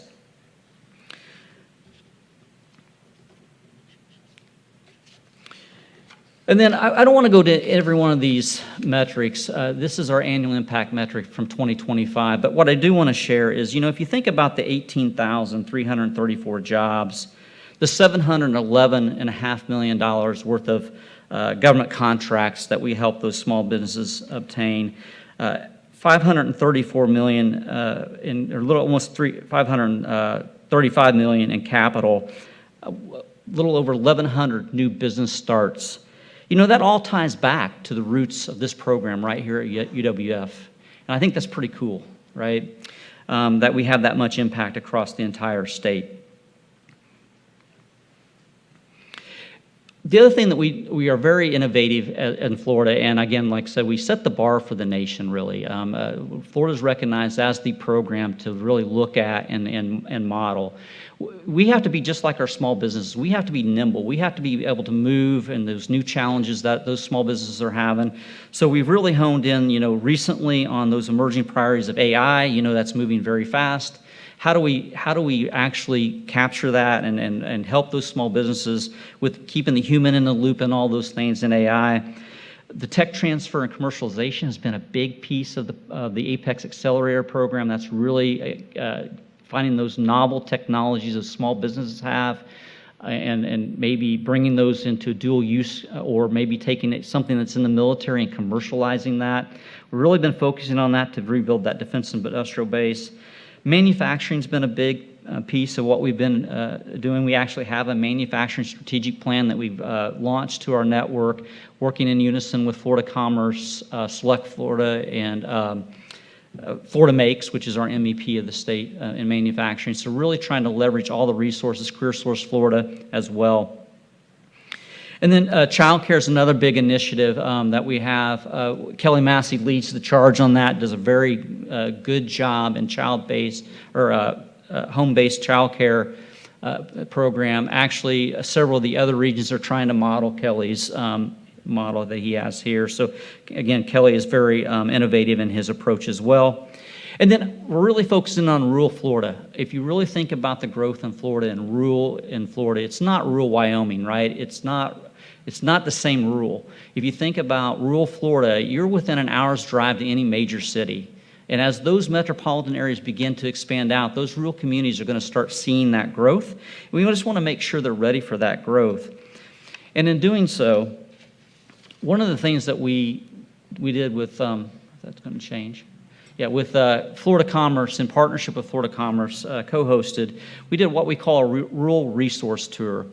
And really the first part of that day is going out into these small businesses out in those rural communities and really understand what industries are there, but also understanding the challenges those industries are having and also the successes that those industries are having. But then on the second half of that day is we bring those government agencies together, and we have what we call a resource fair. And it allows those county commissioners, mayors, city council people, small businesses to come into that room and really understand what resources are available at the state of Florida. So you'll have people in there like DBPR, Visit Florida, Florida Commerce, as I said, Department of Education, the apprenticeship program there, Apprenticeship Florida, Florida Makes, Career Source Florida, you name it. There's a bunch of different organizations that come to that event, and really has been it's really been catching on. Our last one was in Live Oak. Actually, we're going to finish this tour up in September down in the South Florida region of those rural communities. And oops, I might have clicked too fast. And one of the things that we do is, unfortunately, it's not if, but it's when we have a disaster in Florida, right? When we have that hurricane. We get out and as soon as we can, as soon as it's safe, we get out in the community and we work with those small businesses to get them back on their feet as soon as as we can. We understand that the sooner we can get those small businesses back on their feet, get those people back to work, the faster those communities recover.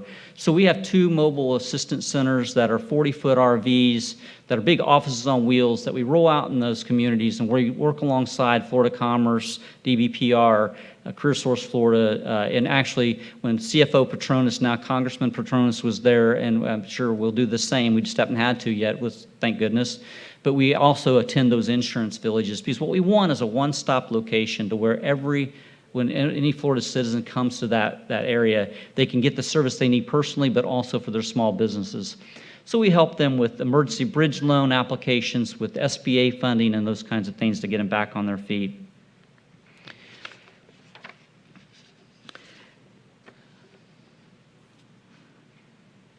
I don't know if it changed or not, but anyway.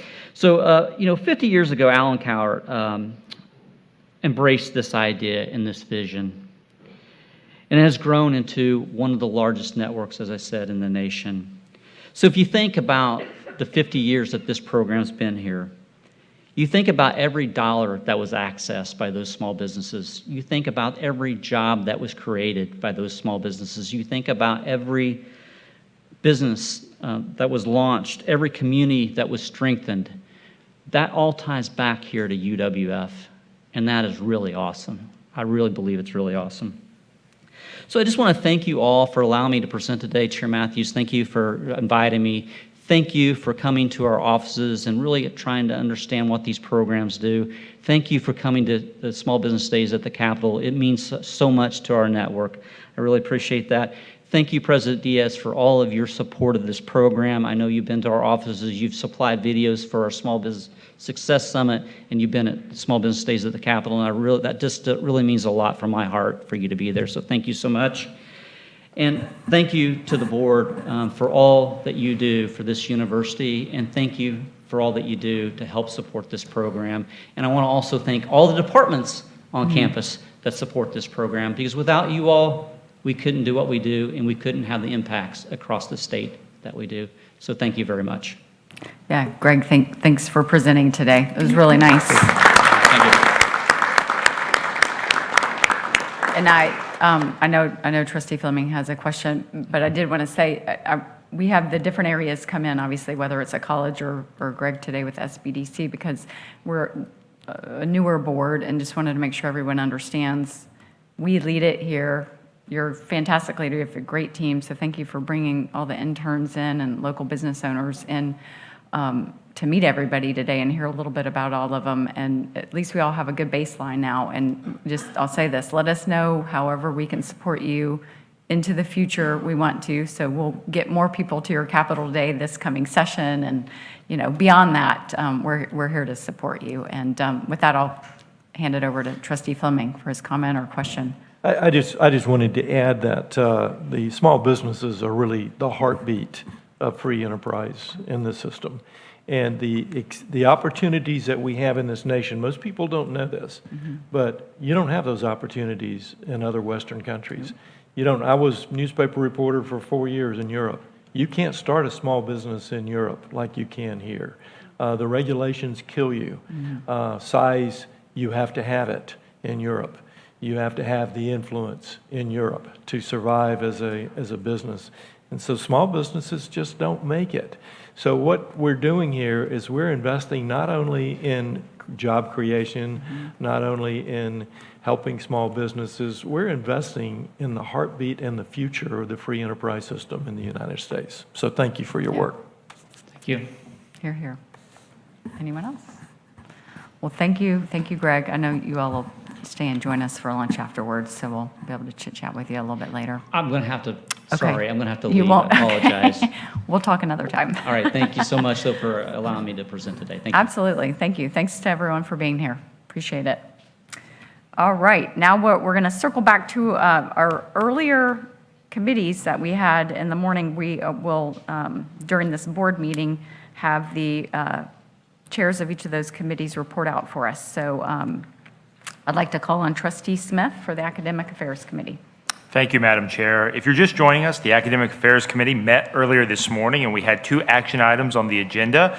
The first one was Dr. Dallas Snyder, the Vice Provost, presented a request to approve the 2026 UWF Textbook and Instructional Materials Affordability Annual Report. Dr. Snyder also requested approval of the general education course offerings to be effective fall of 2027, and the Academic Affairs Committee unanimously approved both of those action items and recommends to the full Board of Trustees via the consent agenda that both of those items be approved. Chair Matthews, that concludes my report. Thank you, Trustee Smith. And we'll move on to the Audit and Compliance Committee with Trustee Chris Young to give his report. Thank you, Madam Chair. The Audit and Compliance Committee met this morning. We had 5 action items and 1 information item on the agenda. David Bryant, Chief Audit Executive, presented 3 items for approval, including an internal purchasing card audit report for third quarter fiscal year 2025-26, and an internal audit report on the Clarity Act, training of campus security, and the internal audit report on lab safety training for spring of 2026. Matt Packard, Chief Compliance Officer, requested approval of the Office of Compliance and Ethics Annual Report, an infographic, and approval of the 26-27 Office of Compliance and Ethics Work Plan.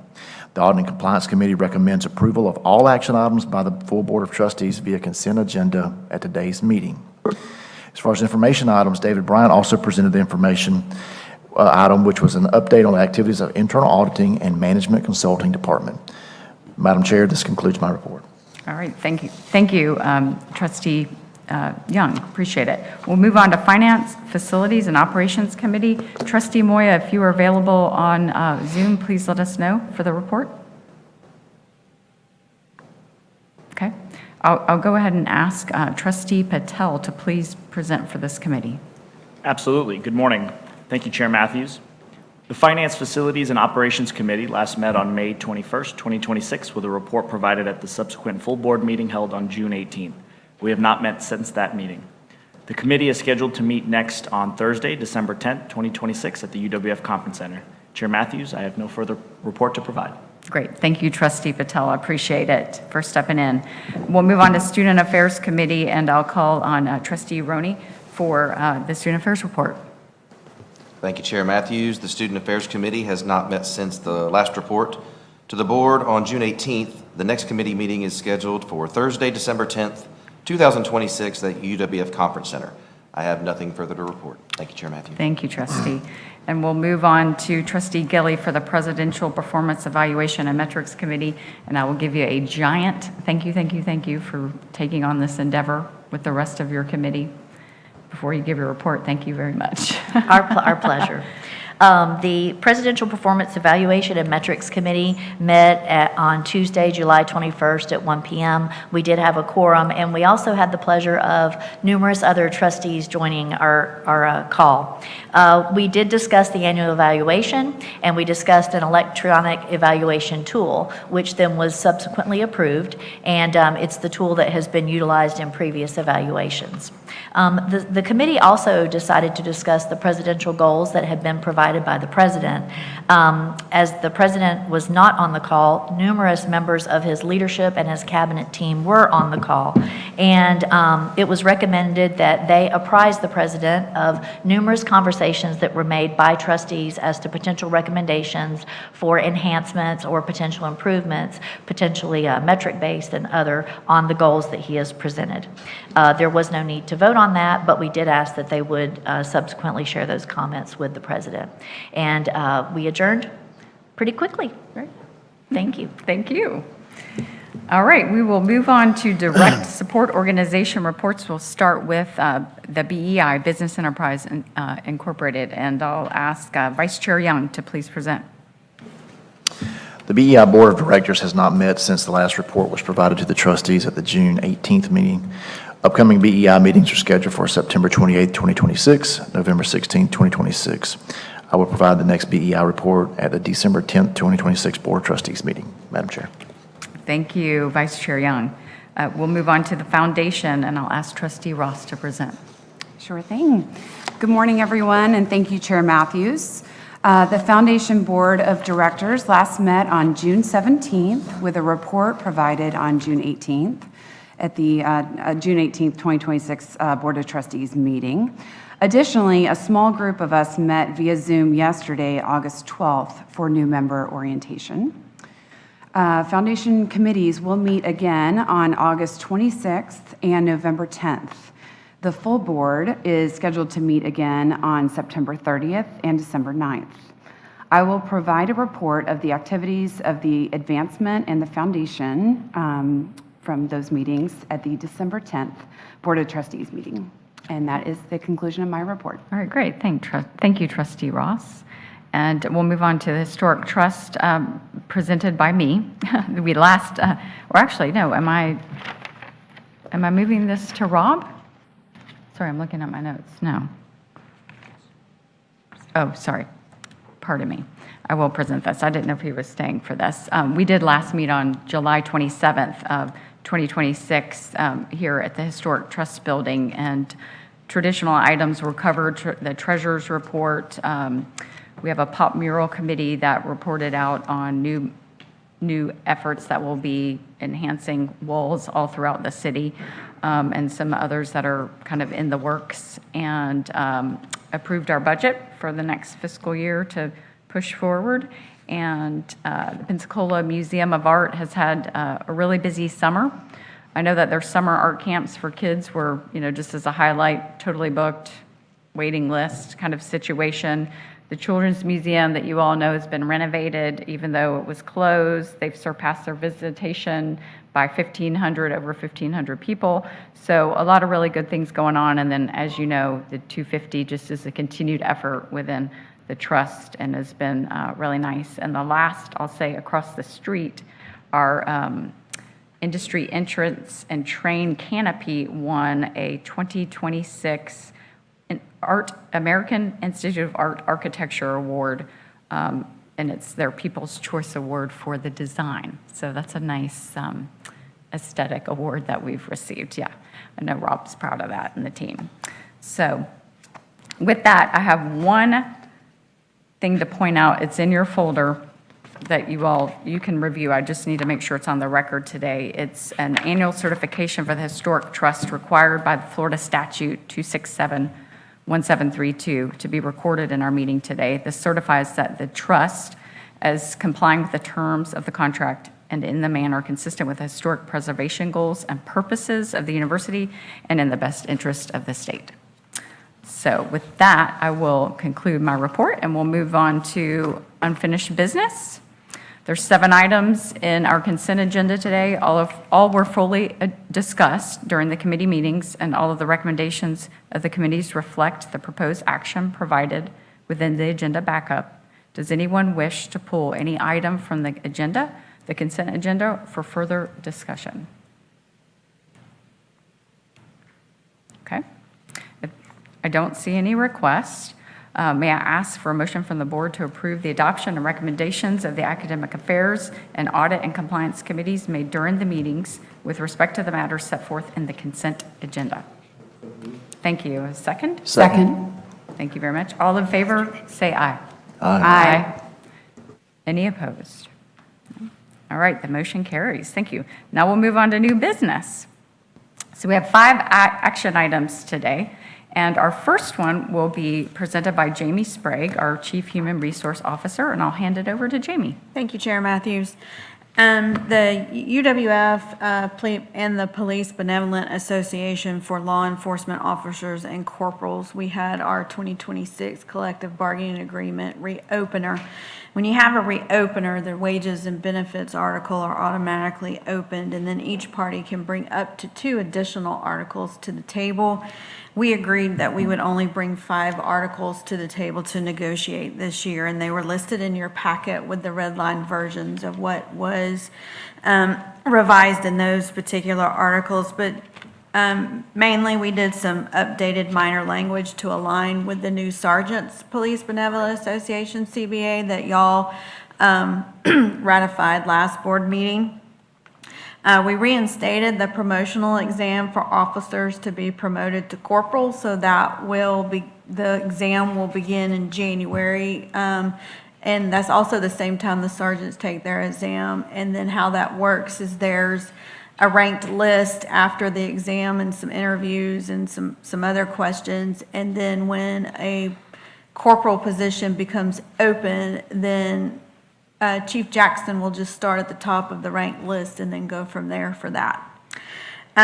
We were able to negotiate and approve a 3% permanent pay increase to base salary for the officers and the corporals. If this reopener is ratified today, it will be effective the first day of the second pay period after ratification. Just so you know, the reason we selected that date is because the new pay period starts Sunday, and we didn't think that we could work that fast to get all the personnel action forms completed. I'm happy to report that Chase Horn let me know that the PBA officers and corporals ratified on July 9th, 2026. And so I am respectfully requesting that the University of West Florida's Board of Trustees ratify the Police Benevolent Association Collective Bargaining Agreement for Law Enforcement Officers and Law Enforcement Corporals 2026 reopener. Thank you. Thank you, Jamie. May I have a motion to ratify the 2024-2027 UWF PBA Collective Bargaining Agreement 2026 reopener? Thank you. May I have a second? Great. All those in favor say aye. Aye. Aye. Any opposed? Okay. Thank you. The motion carries. I'd like to call on Provost Kuhl and for his last item of the day to run through our legislative budget requests for this year. Thank you, Chair Matthews. Included in your agenda packet is UWF's 2027-2028 legislative budget request on UWF's Comprehensive Excellence Initiative. The funding request is for a little over $5.5 million in recurring funds. The context for this funding is driven by historic institutional momentum, including surpassing 15,000 in enrollment, achieving performance excellence across the PBF metrics, and also expanding our research capacity. The majority of requested funds will support targeted personnel additions to enhance the Academy of American Civic Republicanism, to hire additional research faculty in high-demand STEM and health areas, and also to establish the Talent and Industry Gateway to connect faculty and students with industry research opportunities. We are requesting that the board approve this legislative budget request so that we can submit it to the state university system. May I have a motion to approve the 2027-28 legislative budget request for UWF Comprehensive Excellence Initiative? Thank you. Second? Great. Is there any discussion? You know what? I've been skipping the discussion item thing. Sorry, on Jamie's, did I? Sorry about that. Sidebar. Any discussion? I've got a few over here. We'll start with ladies first. Trustee Riddell. I appreciate that. Thank you. As it comes to some of the faculty lines that are being added, there were just a few areas that I would love to get some more information. So when it comes to the first line where we're dealing with the Talent and Industry Gateway, how does that work with our current Talent Catalyst program? So the Gateway would actually absorb the Catalyst program as well as the Office of Industrial Innovation. So it will become those two offices. And for the STEM faculty, those are particularly designated for which programs? Those are designated for areas in computational intelligence, intelligence systems and robotics, human performance, those areas. Okay, wonderful. And then when we're looking at the extensive faculty addition for the academy, there was just some questions about what academic unit they will exist in. You would have stopped me. Good. So we have several models on campus that we can use. There's actually models across the system that we can use. But if you look at our Center for Cybersecurity and AI, they have faculty in that center. The assignment, the workload comes from the center, but their tenure, if they're tenured, their tenure comes from the academic department. And so there is some engagement there. We have other centers on campus where it's similar to that, but there's a teaching assignment. And that teaching assignment comes from the academic department. the faculty are associated with. But I know that there are some other models across the system also that we could use. So implementation and where these faculty will be housed hasn't been established at this point, is No. that correct? No, I think we are still working on that. If it's funded, then I think we will work on that. Okay. In the proposal, there's a plan of stepping up the faculty lines that are added to the academy. Will this be data-driven to therefore see the enrollment increase and then necessitate the additional hires? I mean, we would look at the data, but we would look at where the needs are for the academy and bring faculty in accordingly. Okay. Great. And then if this is awarded, I know the College of Arts, Social Sciences, and Humanities is particularly interested in how they will interface, specifically because those departments are mentioned within the brief. So we'll look forward to more details and implementation. Thank you. Good. I think we've got Trustee Schatz. Yeah. As a student, I think I have a unique prerogative on this board, being both connected to the university administration and student life. And I really want to highlight how important I think the Civic Republicanism Center is for both the university and the students. I'm taking Dr. Humphrey's class that he's teaching this semester. It's his senior pro seminar, Statesmanship as Leadership. And I think it's really important. The great American political tradition only lasts as long as that we can continue to educate the next generation on its importance. Our society today with social media and AI makes apathy and disillusion as easy as it's ever been. And I think that this center will lead to helping create the next generation of Americans that believe in freedom and all the values that we cherish today. So I think it's just something really important that we do as a university and as a society as we prepare for this next generation to grow up. Thank you.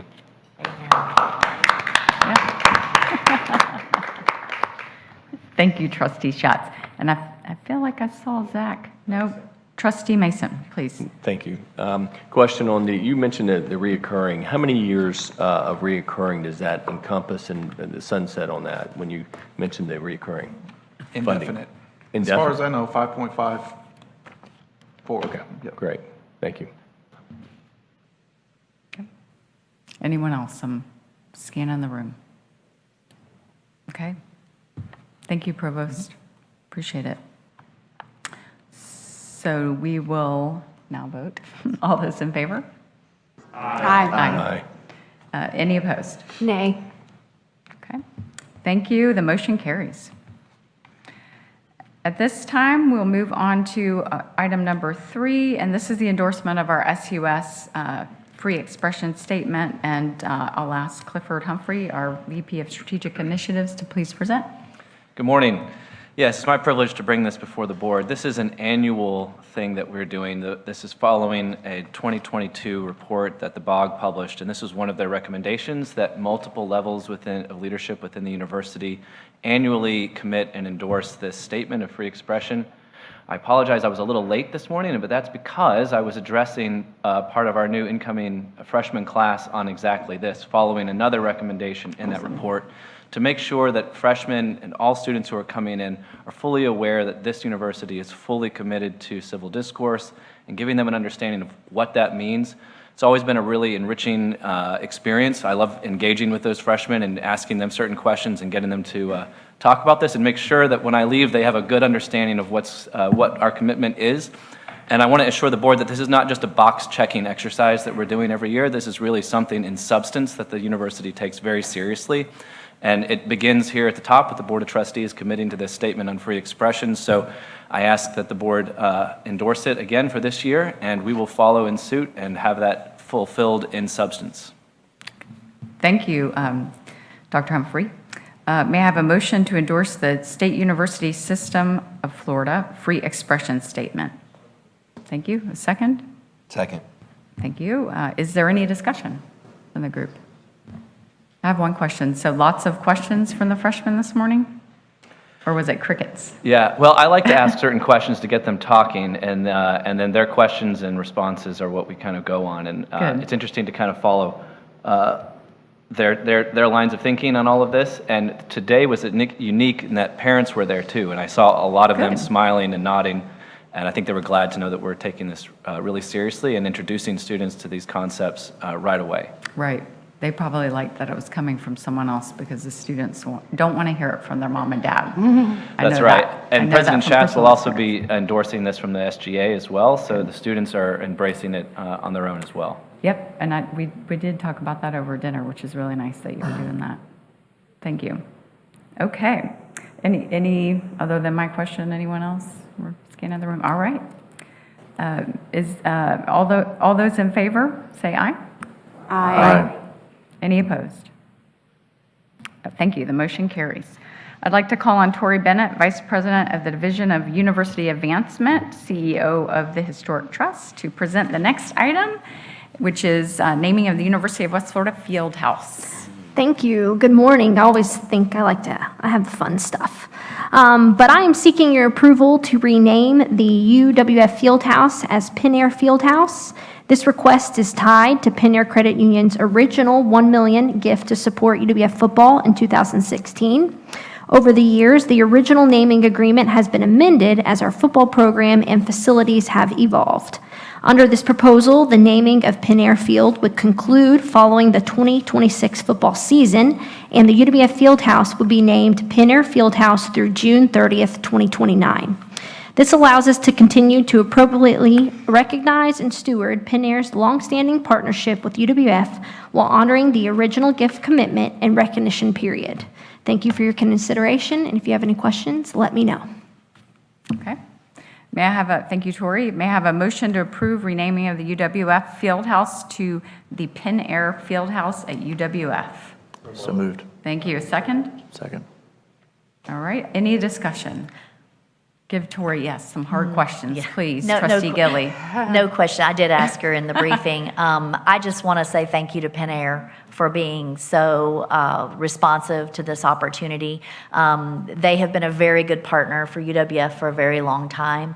And so I just appreciate them continuing their commitment and looking forward to what that's going to look like in a D1 basketball arena. So thank you to the work that you did, but I also want to say thank you to Pin-Air for being such a Yes. good, faithful partner and continuing to partner with us in this regard. It's fantastic.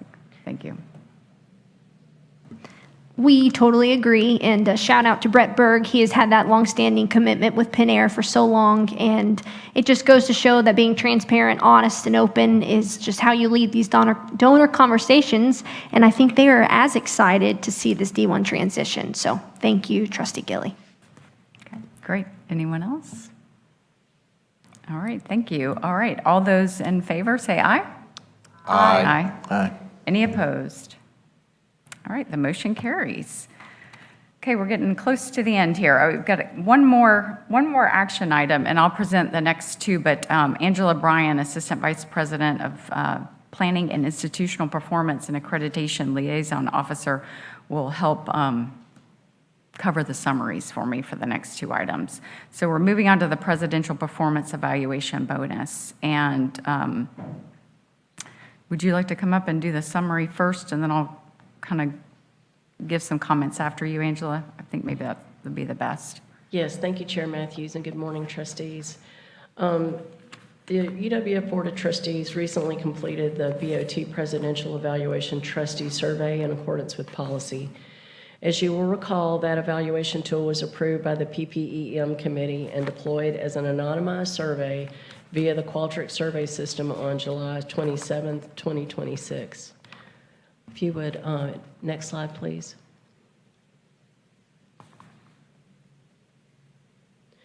There were 15 questions. 12 questions were related directly to the president's goals, with 3 recurring questions. Each trustee was asked to rank the president's performance using a Likert scale, with 5 as superior on down to 1 below expectations. There were also 16 optional comment questions. As you will see on each slide, each of the goals are listed on the left, with the average score for each goal listed on the right. So slide 1, which you're looking at right now, contains goals 1 through 5. I believe you have this in your packets as well. Next slide. Slide 2 has the rankings for goals 6 through 10, and then next slide. Slide 3 contains goals 11 through 12 and the additional recurring criteria. We had 11 out of 13 responses to the survey, and the overall average score was a 4.85 on a 5.0 scale. Any questions? Okay. Anyone have any questions for Angela just based on her presentation? Or, and I know we'll have more discussion here in a minute, but I thought I'd give a little bit of background on my process here in performing the review beyond just the survey that Angela administered. And thank you to everybody for participating in it as well. And again, to Janice and the entire group that went through and really streamlined this a lot. I know if there's any tweaking we need to do for the next round, we'll look into that. But from over, at least historically, what I've seen is our total score has been 5 for the past 10 years, just to give you a little background on that. And from what I've seen in background for the past decade, there hasn't been a 4.84, so I thought I'd just sort of throw that out there for everyone as I go through my spiel here. But I did consult with the chair of the Board of Governors, which is something that is part of our policy, which is great. So Chair Levine and I spoke, and he is really gives the highest remarks, and I'll just throw out a few of the terms that he used for President Diaz. And he looked at it, obviously, from the perspective of what we submitted to him, but from his perspective with our engagement, the president's engagement directly with the Board of Governors. And Chair Levine said President Diaz wants to be part of the discussion. He's volunteered for things that other presidents haven't volunteered for, to be part of special committees that they've created. And one was specifically the NIL that he talked to me about, and which is not a surprise. I mean, this is what our president will do. He's been known to do that in the past, and he'll continue doing that for the university from the bigger, broader representation side of things. And then from my perspective, he's certainly come in and done an extraordinary amount of work in this short period of time. I didn't expect anything less, and I don't expect anything less in the future. It'll, if anything, be more enhanced and further the university and keep moving us forward in terms of, where we're moving academically, research, sports, athletics, you name it.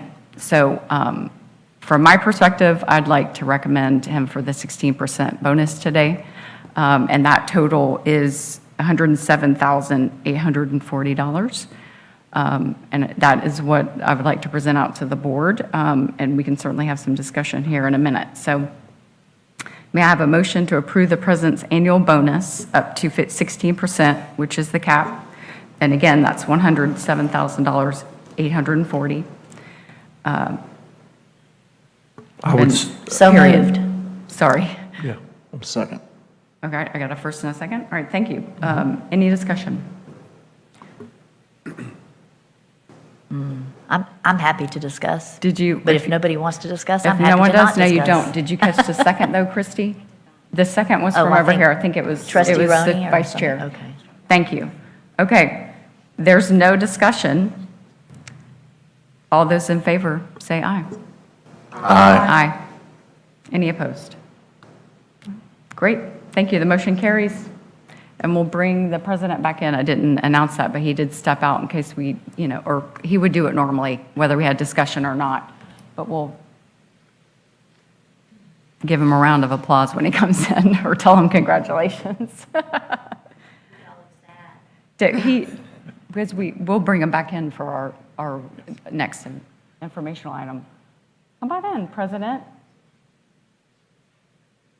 We all voted affirmative for you for a 16% pay raise. Thank you. Thank you, or bonus.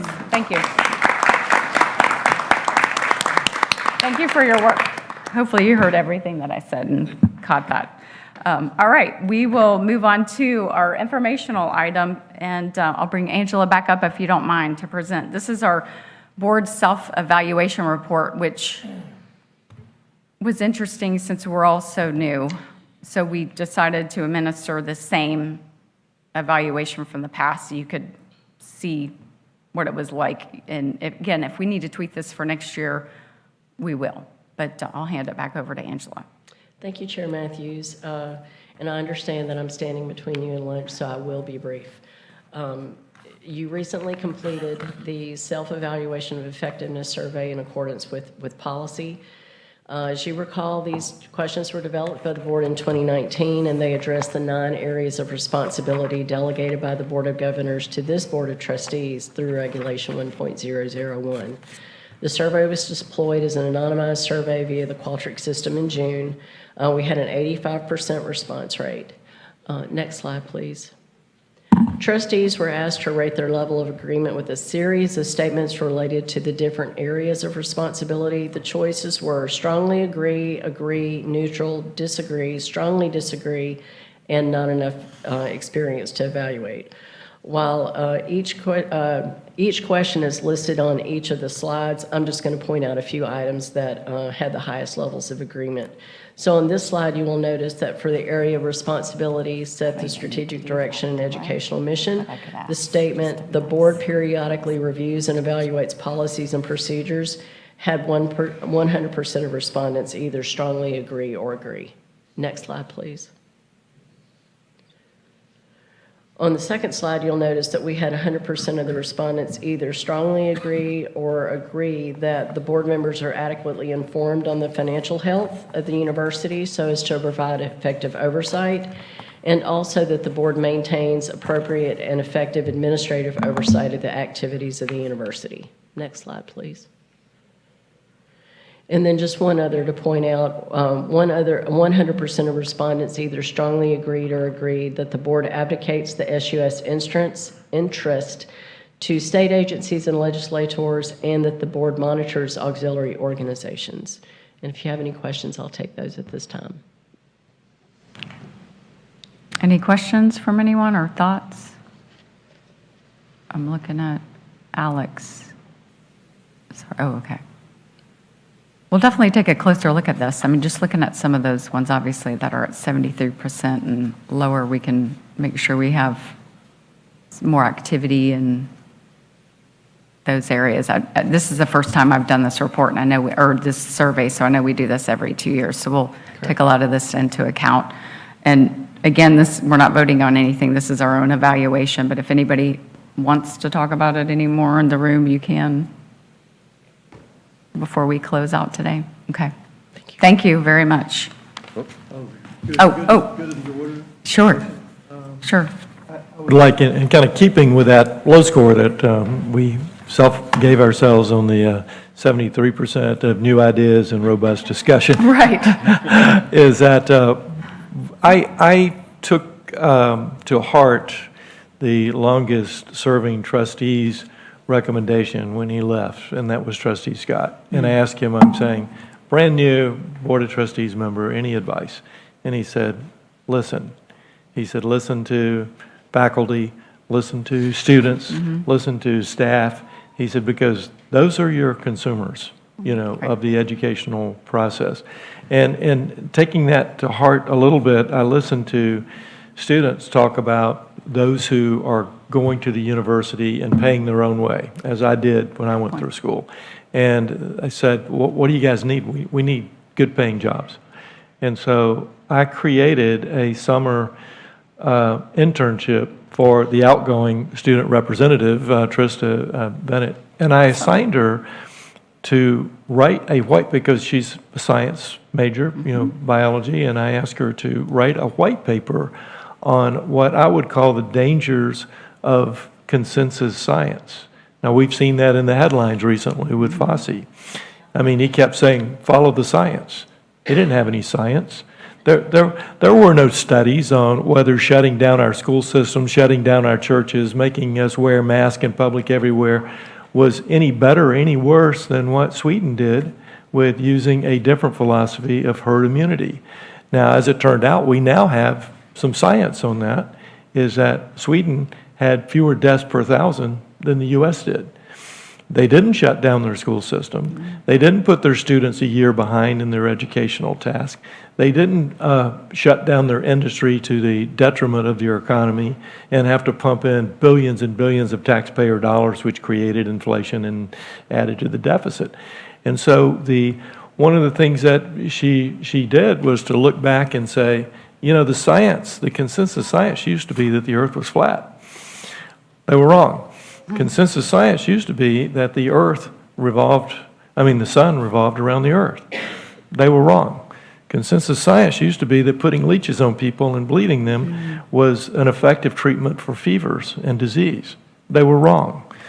And so we see that science, true science, encourages debate and doesn't say, oh, well, because we have 90 scientists say this and only 10 scientists who say that, the 10 scientists are censored and they won't be heard. No, that's not true science. And so anyway, I wanted to encourage you all, those of you who have the ability to do so, to hire UWF students and pay them well above market rate to help them with their educational costs. I intend to do that. I intend to work with your legal studies group here to try to get them to sponsor and give some college credit for people who get exposure to law offices, because that's what Trista wanted, and she certainly got it, probably more so than she wanted. Was extremely helpful on using AI for legal research, which is a new area for us. We have to be careful with it because AI is sometimes wrong, and so you have to look and see what their sources are. But if you've got the ability to hire a UWF student and pay them above market wages, do so. That's my encouragement. Love it. Great advice for everyone. We'll bump up our scores in the next 2 years to these and see where we've improved in these areas. All right. We are in the good of order. Is there anything else the board would like to talk about before we break for lunch? The one thing I'll bring up is we'll have a board meeting via Zoom to approve some Board of Governors type meetings that we'll need to carry forward. So that'll be easy in September on the 17th. And then we'll be back together in person on December 10th for a board meeting. But before that, and you all, I know you've received probably a save the date, but the president's inauguration is October 12th. Nope, October 16th. Oh, 16, oh. This is not listed right on my thing then. Sorry, okay. Homecoming week is October 12th, but jot down October 16th is the actual day. It'll be 15th, 16th, and 17th of various. 15th, 16th, and 17th, pardon me. Christy will make sure you have that email, but everyone needs to come to his inauguration. They are such fantastic events to be a part of, or moments to be a part of, and yours will be the best one that I've been to yet, I'm sure. I know they've got a great lineup of folks to speak, so. All right, make sure you have that on your calendar, and with no further discussion, we'll go ahead and adjourn, and the time is 11:13 Central. Thank you.